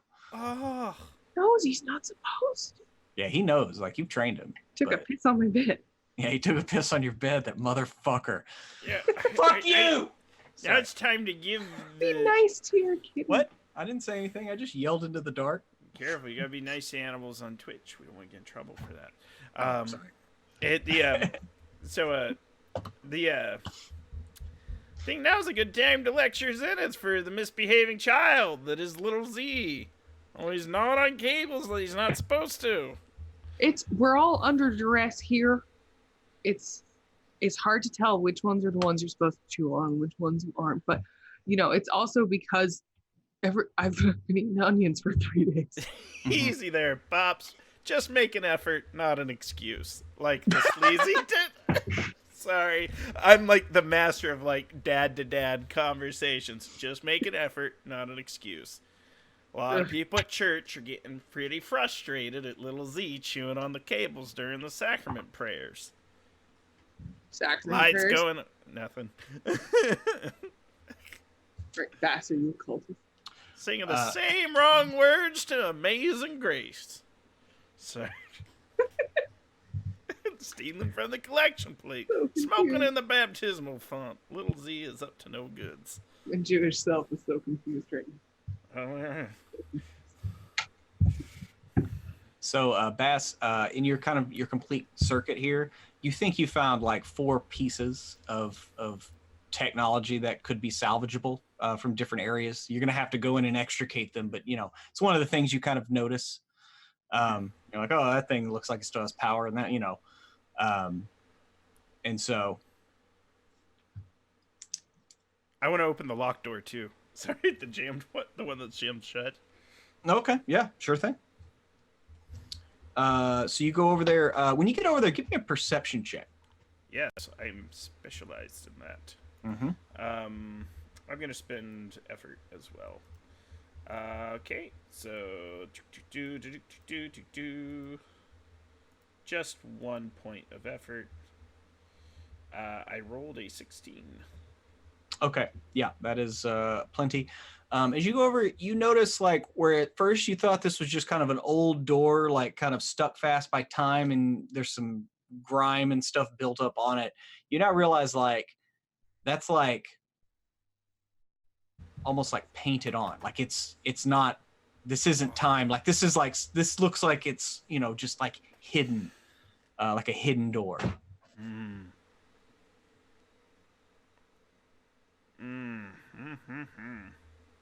All right, I'm gonna crack this bad boy open. Okay.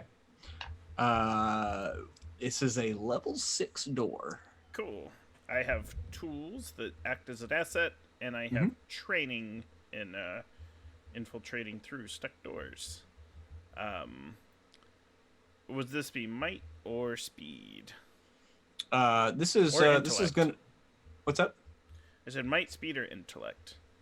Well, okay. So, are you trying to clip the hydraulics to get it open? Are you trying to mess with the internal lock mechanism with some tools? That would be speed. Or if you're just trying to force the door straight up, would be might. Which way you want to come about this? The most sophisticated way possible while doing as minimal damage. I don't want to force it. It's one of those things. I think this is probably going to be a speed. Yeah, I mean, if you don't want to like alter any mechanisms, I mean, it's not sophisticated enough for you to like override it. You would have to actually cut some wires to be intellect, but you think you can like bypass those wires with a speed defense roll. If I do have to cut wires, I have another ability I could activate as well to make it even easier. My tinkering, but I'm gonna go with speed because it feels right. Okay. Yeah, you're just trying to bypass the locking mechanism just enough to slide the door open. Yep. I'm So I did not make it. I don't think so. So I used 2 levels of effort, and I'm trained, and I rolled an 11. Well, 2 levels of effort, I'm trained. That makes it. Yeah, no, that's gonna be fine. Yeah, Yeah. you're good. You only need this is only a 3 then. So yeah, you managed to pop this door open, and the air, the thing you notice immediately, Bass, the air coming through is clean. Like you get a literally a breath of fresh air from what y'all are in. Onion free. Completely onion free. Yeah. This is pure.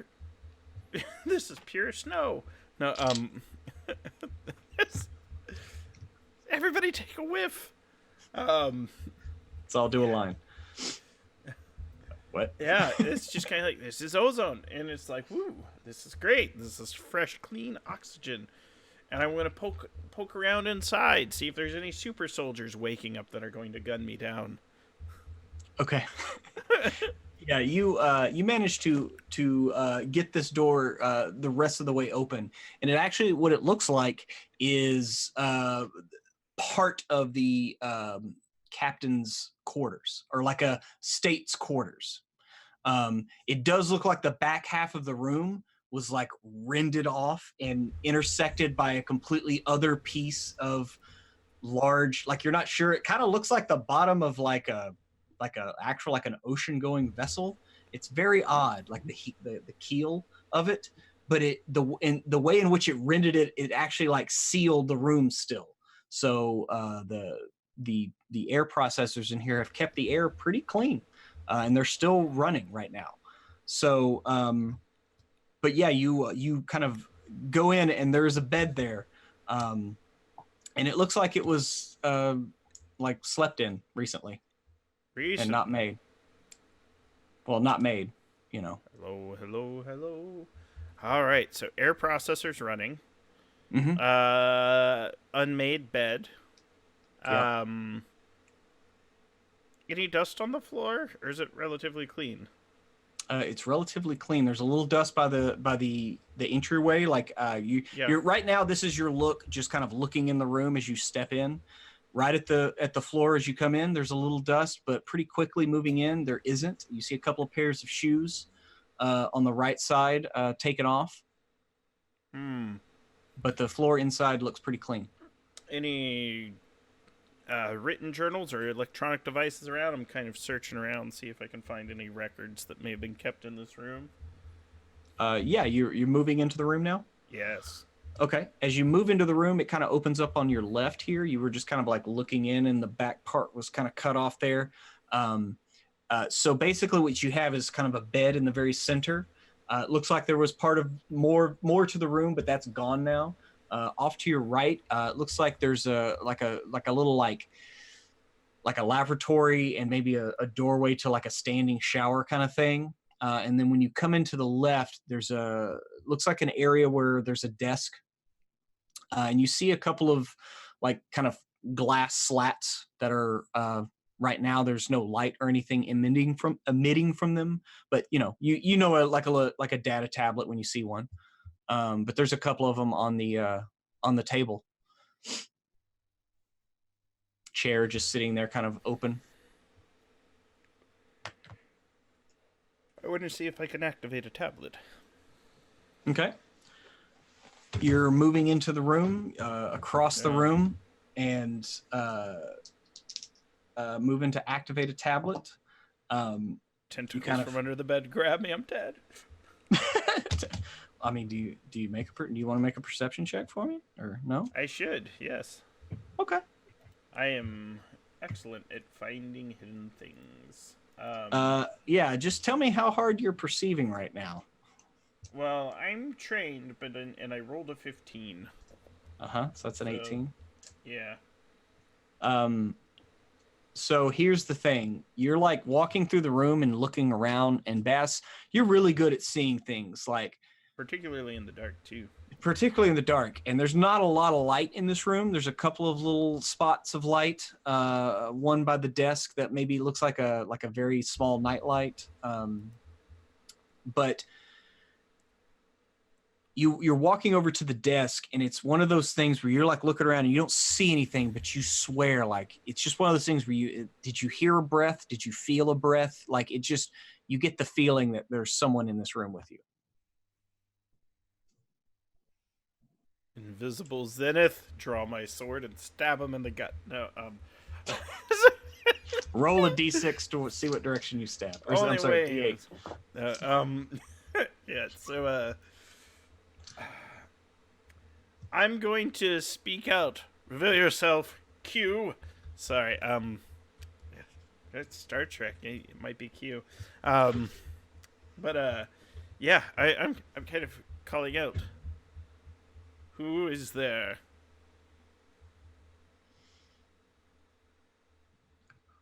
One whose home has been breached. Well, you should have left the door open. And let those things in. It's about time for the breaching.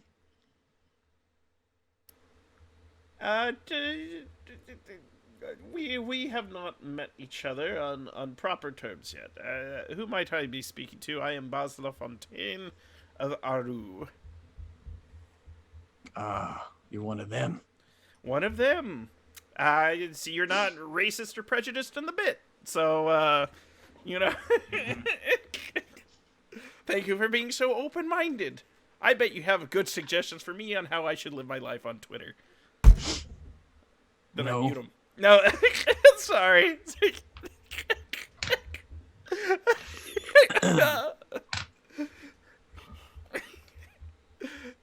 I'm sure you're quite fine people who break into others' homes and don't steal their things like the others from Aru, but Oh, we have one of those, but he's currently outside weeping.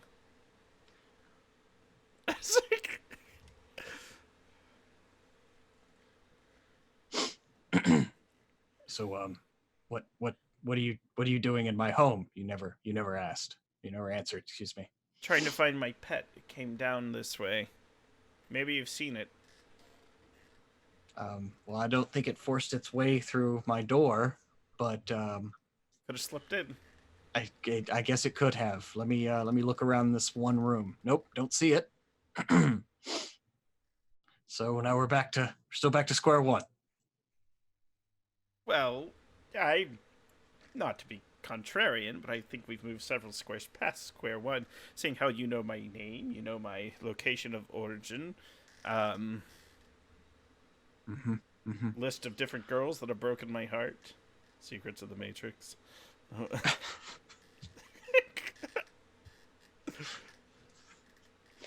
I'm gonna try to get him to warm up to me. So this is something Buzz is good at. I'd be like, might I offer you some my world famous hooch? You have to drink, huh? HEl-A, yes. Haven't heard of the HEl-A in a while. It's brilliant. I'm gladly share it with you or donate it to you. You being a hospitable individual, because to be quite honest, you've had every opportunity to kill me and you have not yet. Well, that's not in my nature. You drink it first. I want to make sure it won't change me. That's what happens most of the time down here. Drink homebrew stuff. It mutates you. Changes you. Start growing guns out of your arms or start growing into the wall. And he kind of... Yeah. I drink some. I've seen some of that on my travels.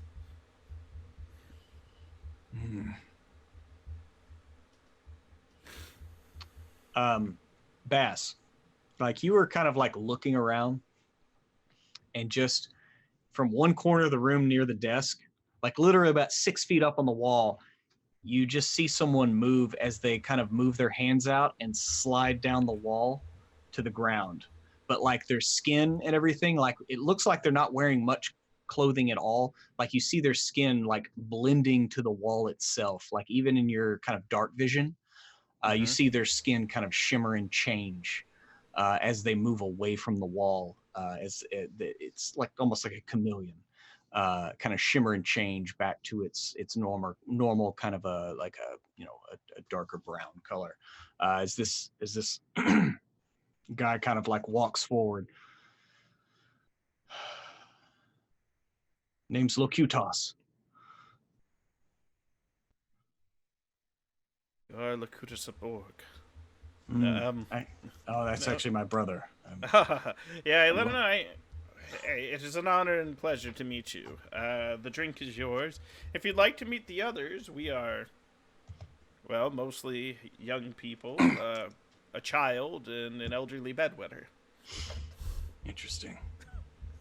I don't judge. Well, I don't really stay around other folk that much.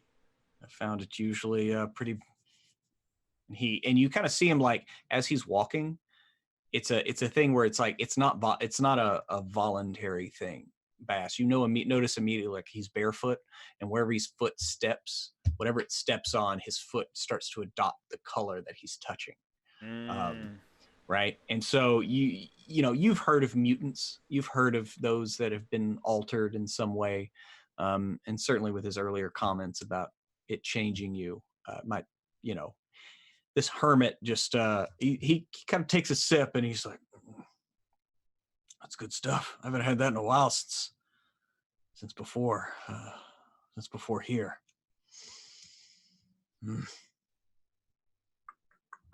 Where did you come from before you came here? Far from a shining city east. I came to some mountains, and I can't describe it. It's like I was sucked in like a vortex, like drew me in. And Bass, the story that he's telling is a very familiar one. Like it's similar to what you and your group experience. Like people just traveling kind of through these mountain range, and then all of a sudden you're tumbling down a tunnel, and it defies description. Like all of a sudden you are somewhere else. Let me fix our cameras since we Okay. have lost Zenith Dance. It's no longer with us. Zenith is having to calm himself. Well, this is payback for criticizing my ability to raise a child. Oh wait, hang on. Let me sit up a little bit and get the WebDM logo and Taiwu's screen a little bit. There we go. So anyway, this Locutus, he stands probably about 6.5 feet, very lean build, but he's older. Like he's, Bass, you would estimate him probably near your age, maybe. Mm-hmm. It's kind of hard to tell. He's probably lived a fairly rough life. You see various scars kind of marking his skin here and there, but for the most part, like you kind of look around, there's not really a lot of clothes around here that you see. It's a nudist. I'm just fixing cameras real quick. Yeah, no worries. Does anyone else come in here as Bass has been kind of in this room for a minute, and you? They'd probably hear me babbling. Yeah, you would hear some talking. So. Yeah, I think it's been like too long for the group to be separated. Every single time we've been separated, something's gone wrong. Mm-hmm.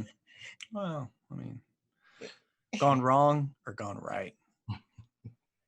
Trouble has happened. Let's put it that way then. So, Jenny, I will probably head in. Again, like kind of just assessing where everyone's at, Dennis and Vash, and I have no idea what Vash was doing during that whole swarm deal.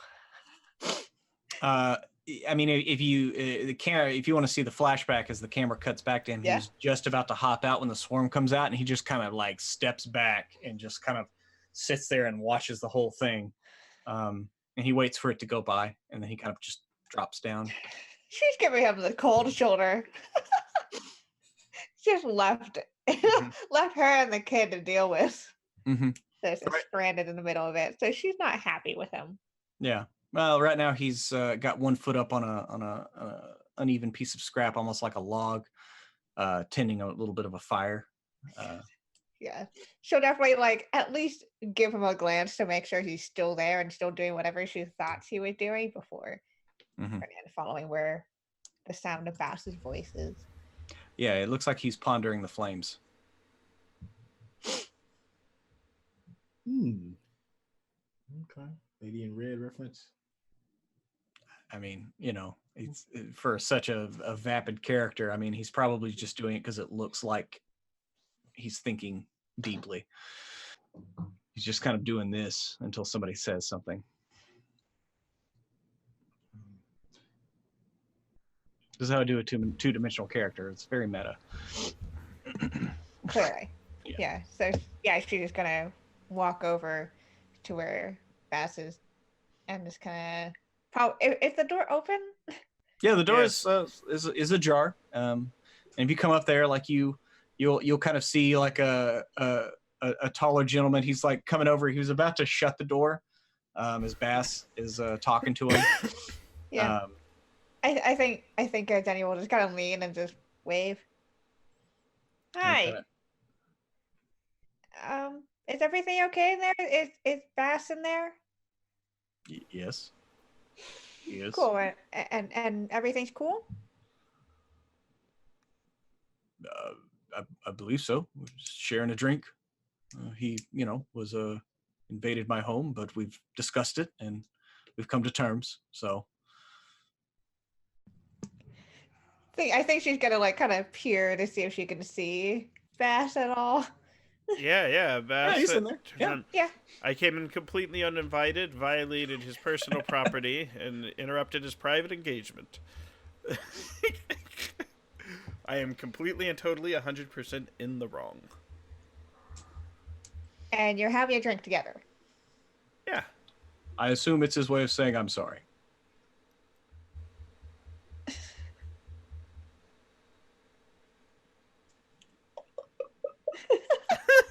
Takes another drink.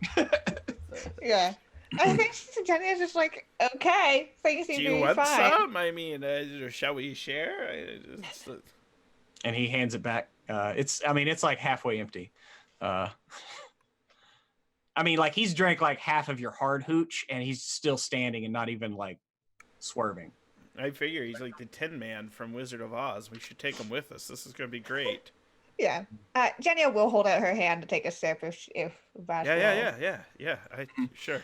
Yeah, and that's the thing is you notice like as he was handing it to Bass, like his hand was the color of the container, and as he hands it away, it kind of shimmers back to it's kind of just like a heavy ruddy brown, like a very sun drenched skin. Like he's known some very hard years under the sun. I'm saying that for you, the player, not the character, since the character's never technically seen the sun, just its light. Yeah.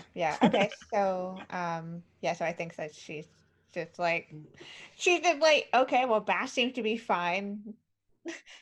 She drinks. Okay, cool. Things are fine. She's gonna hang out in here if she doesn't sense that she's not wanted here.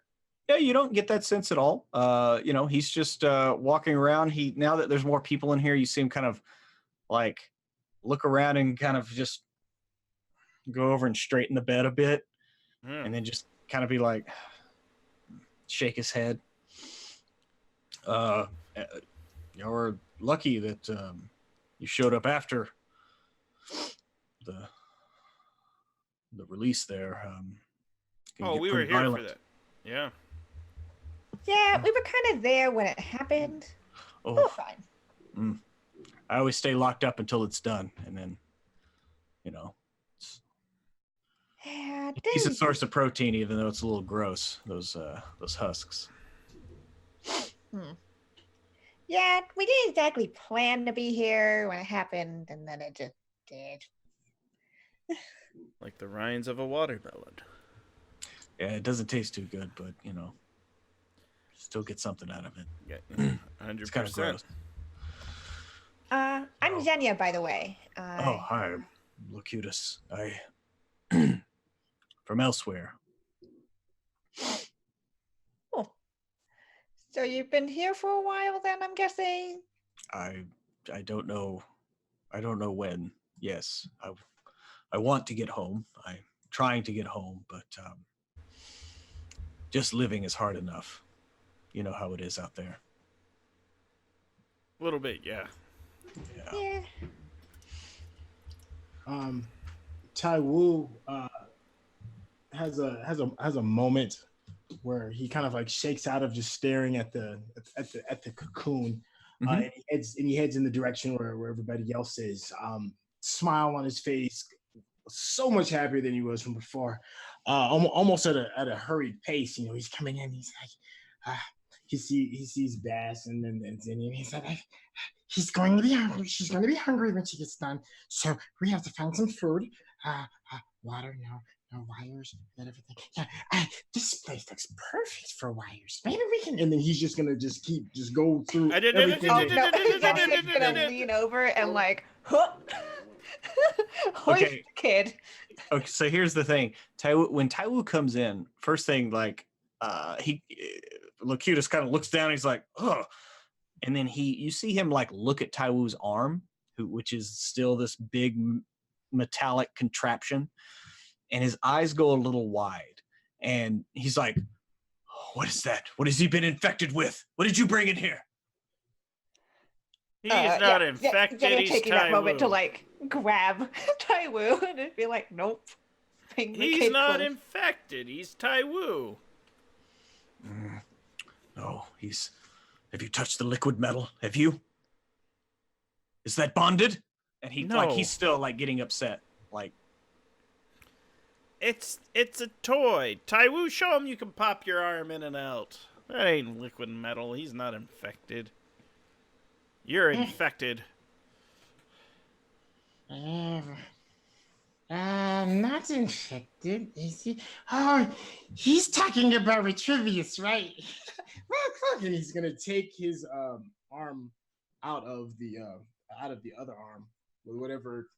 yeah, I mean, yeah, just the This is part of the Retrivius, right? Retrivius. And he's gonna like show him. It's his gimmick. Walk up on him, trying to show him the arm. Okay, no, it's fine. And you see him visibly relax once Tai Wu takes his arm out, like he can detach it. But like you saw for a split second, like sheer terror, and he was about to start scrambling away. It's an interesting piece. And he starts looking at it, And as he touches it, his fingers start turning the red and the white of the Aru kind of paint on it. And he just kind of turns it over. He's like, I've never seen its like. How do you do that? I don't. I be careful what you drink from out here. I drank something and changed from the inside out. So whatever I touch, and you see him like touch the arm, and then he touches the floor, and then he touches your like the clothes on your hand, right, on your arm, Tai Wu.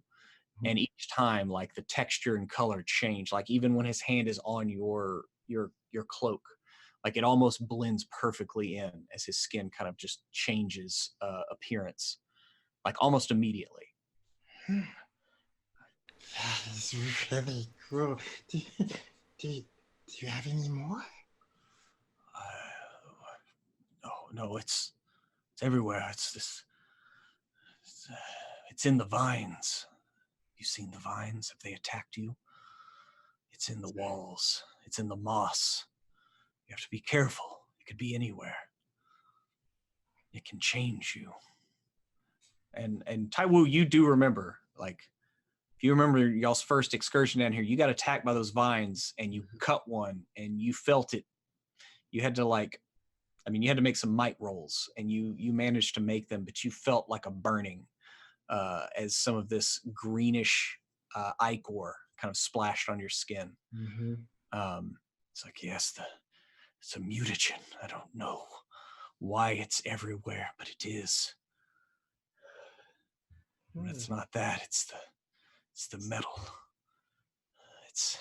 There are pools of it. It will change you. I've seen men ripped apart by their own technology just because they got too close to it. So be careful with that thing. It might be bonded to you permanently. Oh. Big smile pop up on who's face. I was worried about that. Wolves and vines. We've talked to vines. He's gonna look back at Bass. Pretty might be asleep for some time. We should go look. Can we go look? I want to go see. Let's see Let's the poles check. of the silver. You don't want to search them out. Oh, but I do. I do. That is correct. He does. But we're not going to right now. We've got to keep an eye on Pretty because Pretty's about to hatch. So, I'm sorry. You said Pretty's about to hatch? Yes, Pretty's my friend. that is a personal and private affair. What is Pretty? Oh, our fur baby. Big bloated ball of hair? I wouldn't go judging. I mean, Big bag of hair? Farts a lot. Yes. Hanging from the ceiling in there now? Hanging from the ceiling. That's her exactly. She's amazing. How are y'all still alive? I ask myself that every day. We have been chosen by the Fallen. He watches over us and Pretty, and if you're lucky, he may watch over you too. But you have to pay something. I think I've paid it. Oh, this looks like a gift. A gift from the Fallen. Do you find it a gift to have to cover yourself head to toe in rags just to be among people? To be fair, I have to do that every day. Otherwise, I'd be completely nude. I would love to be able to blend wherever I go like you. And people won't But I look at But me. I don't blend, that's the problem. If I wear a hood, my face looks like an empty hood. If I don't wear anything, it's terrible. They know me. It is a mark here. Ooh. If you are Gosh, mutant, I want to make a face for him. Can we make a face for this guy? And then he will look like the face that we put on him. Let's get some paper mache. Come on. No, I'm telling you. We got to make him a face. That's the greatest gift we could give him. When Zenith falls asleep, let's peel off his. Sorry, I went too far. Want to give me a face? Yes, I'd like to make a face for him. I'm sure I could craft some out of something. I'm a bit of an artisan. We've just got to make you a face.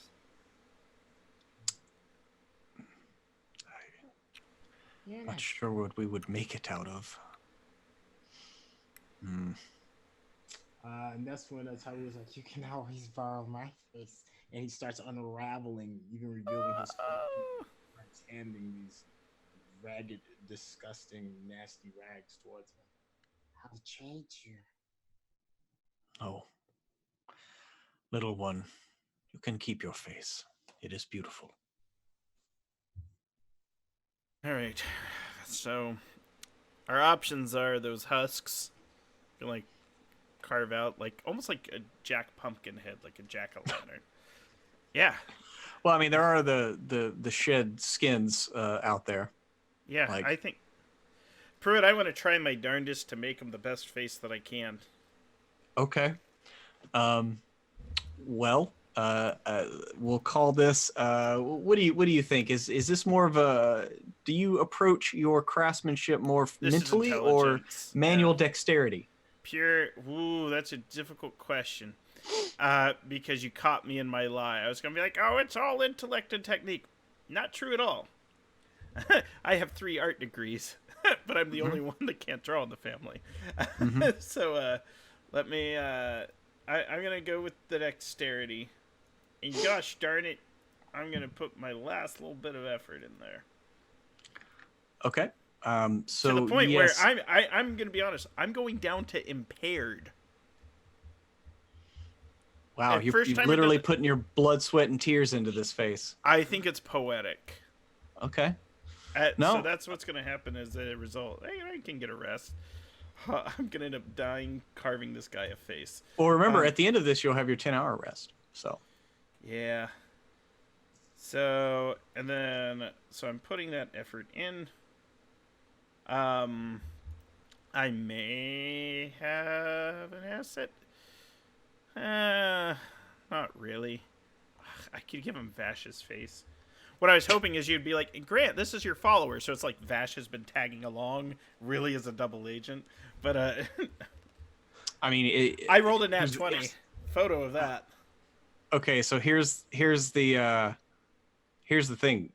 If you want this guy to be your follower, he can be. I mean, you can just tell Vash to F off. I just want him to feel comfortable in his own skin. Vash adds a nice little, like, dynamic. This guy has... I have a feeling he's someone we could learn a lot from. Shouldn't be following Bass. He should be amassing his own followers. And in order to do that, we've got to get him comfortable coming back into society. But I have rolled a nat 20, and I used all my effort, 2 effort to get in there. I don't know what the difficulty was. I put 3, but woohoo. Yeah, no, for things like these, I just add 3, for each thing. So 26. Yeah, it was 26. I mean, it was damn near like, about as good as you can do. So here's the thing. King Baldwin's chrome face from you go out to these cracked open cocoons and husks, and that's the thing is you find these skins, and what you realize like coming out here that these are the external skins of these like bloat scrats, right? And it sheds that external skin that it uses to inflate and flies away from it and has to get out of it. And so it is kind of an amniotic kind of thing. And so it's very malleable, and you are able to kind of use the kind of hardening agents that they use to basically mold this to his face and then harden it. Yeah. So it kind of becomes it's not like hard, like actually like hard plastic. It's kind of like a latex now, where it has some substance to it. And you can personally, he could basically color it any color he wants now. That would be later on, but the basics of it's basically a second skin that is pretty much his face. And so if he wants, that's I would say that was the construction. The actual decoration of it is a whole nother thing. But you did manage to make him basically a mask that if he wants, he can always have a face, no matter what. Well, I'm impaired now, so I'm going to pass out on the floor. So yes, Bass throws all of his effort into this, and at the end of it, it is finished, and then he just drops on the floor. And Locutus actually like picks this thing up, and y'all see this Bass does it, and he like pulls Bass up onto his bed and tucks him in. Aww. and pulls the sheet up. That's so sweet. You see him walk over. Xenia will help to like do this. And he will go over and look at this mask and kind of contemplate it just a bit. And that's when Vash kind of walks in the door. He's like, "Hey, are y'all gonna like come in? Holy shit, it's a mutant!" And pulls his gun. Oh god. F. Xenia, That's where we're gonna leave off this week. no. Yes. Yeah.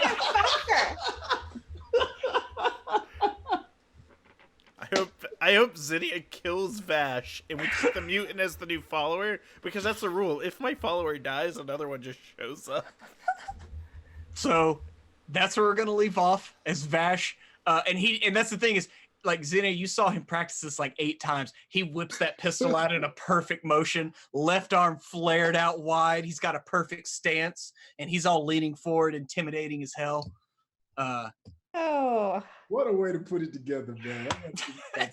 Seriously, this is some of the weirdest shit ever. I was not expecting all of this to stay dislocated. I had like a whole like thing planned, and it's like that's why you don't make any plans when you play.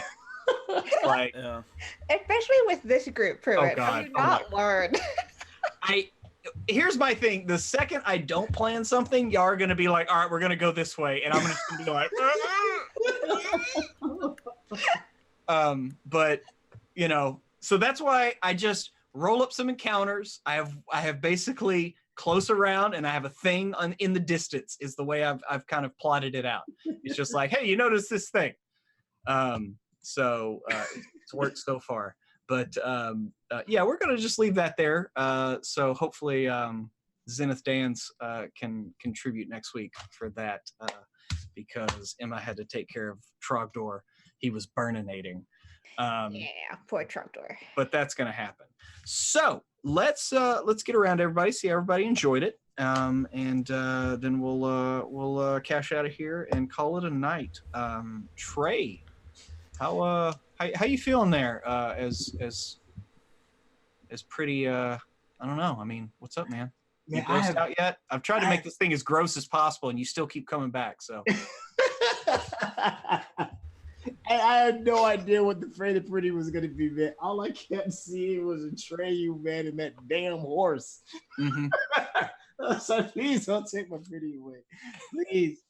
Man, this is another great one, man. I'm still like tripping off the fact that you tied it off with such a nice bow with him.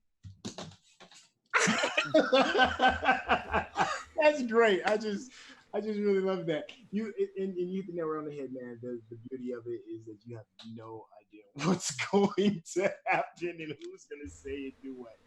Thank you once again to the beautiful cast and crew, production team, everybody for allowing me this opportunity to play in y'all's world. I really have a really good time. I'm happy that I'm back. I'm looking forward to seeing everybody next week. I'll make this real quick. Check me out on the Twitter sphere at Singtel and also on Instagram as well at Singtel. If you do have time, please check out lightscameradiscover.org where we teach the filmmaking process to kids who may not have those opportunities. We are up again for a South by Southwest award. Please just stay tuned to our Twitter feed and our Instagram to see how we do. And there's a very good possibility Austin will be up next. So I hope I said that really quickly and just thank you, everybody. Awesome. And hey, man, you get down here, I'm gonna take you for some tacos, some barbecue. I'm gonna hook it up. Don't worry. Man, please, yes. Need to go to some microbreweries. I mean, it's just what you do here. And you gotta float the river. I mean, come on. Oh, see, man, just please call me on board, man. Mm-hmm. Mm-hmm. All right, Kiana, how are you doing tonight? I mean, you know, it's 1 week he's a heartthrob. Next week it's just like you see behind the mask. Yeah, you know, like I was kind of hoping that there'd be smooches, but no. I have objections. Mm-hmm. Oh, this guy. Why is he like this? If you smooch Locutus, you'll be like basically smooching yourself. Ooh, think about that.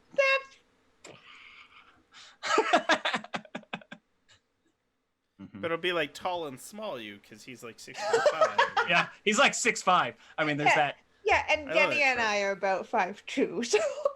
I just want to add that like Vash has no ass. Like that's canon. None. Yeah. Oh no, it's all like it's all you know. It's just padded pants. Like he's got those flight pants that are padded.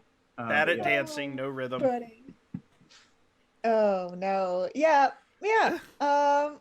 We're gonna see how that goes down next week. Yeah, we got a bit of a standoff here. So. Motherfucker. But I love being in this game. I love playing this weird fucking world we're in. It's wild. It's great. Mm-hmm. But yeah, until next week, y'all can find me over on Twitter at KennaS. Best way to figure out what I'm doing. Come on the internet, doing solstice role-playing games, whether that's streaming, writing, shouting to the void. Harper's Tale just went live on Indiegogo.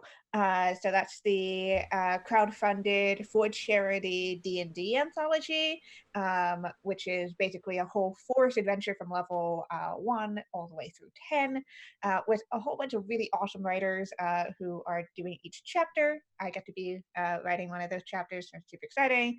And next week will be that charity live stream over on Kobo Press, so I will be GMing that, so I'll be super hyped.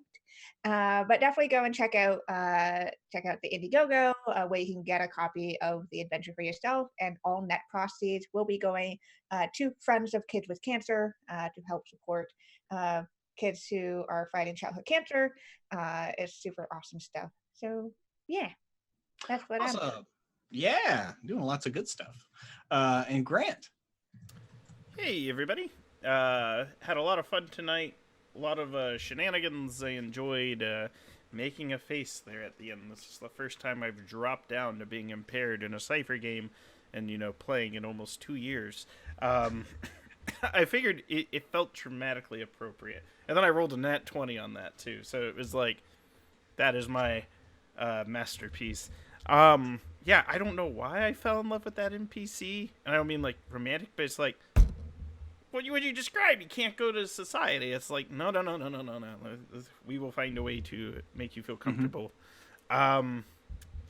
Had a lot of fun. I'm currently designing a lot. If you follow me on Twitter at WisePapaGrant, you can follow all that. In October, we have a Kickstarter launching for Grimworld. Grimworld is a 5th edition RPG setting, which takes a lot of dark fairy tale aesthetics and adds some innovative story-oriented mechanics to 5th edition Dungeons & Dragons. If we hit all the stretch goals, there will also be a cipher system and Powered by the Apocalypse versions and conversions for the game, because the setting can kind of be applied to whatever you want your group to run, but it actually works exceptionally well in Dungeons & Dragons as well, through the use of the new mechanics. So follow me on Twitter at WisePapaGrant to find out all about it. Awesome. And I'm, of course, Pruitt, co-host of WebDM. You check out our videos on Wednesdays. We got games here on Tuesdays and Thursdays. And so I just want to give a quick shout out to our sponsors, Tabletop Loot. WebDM 15 gets you 15% off all gear over there. And also got to give a shout out to D&D Beyond. They are a sponsor of the show right now. So for all of your online D&D needs, for storing those and making those characters, check them out. That's the place to go. But we're gonna get out of here. But we will be back next week, hopefully with a full cast and crew, and figure out what we're gonna do about old Vash here and these crazy mutant prejudices that have just popped up seemingly out of nowhere. So until then, may the dice ever roll in your favor. Later.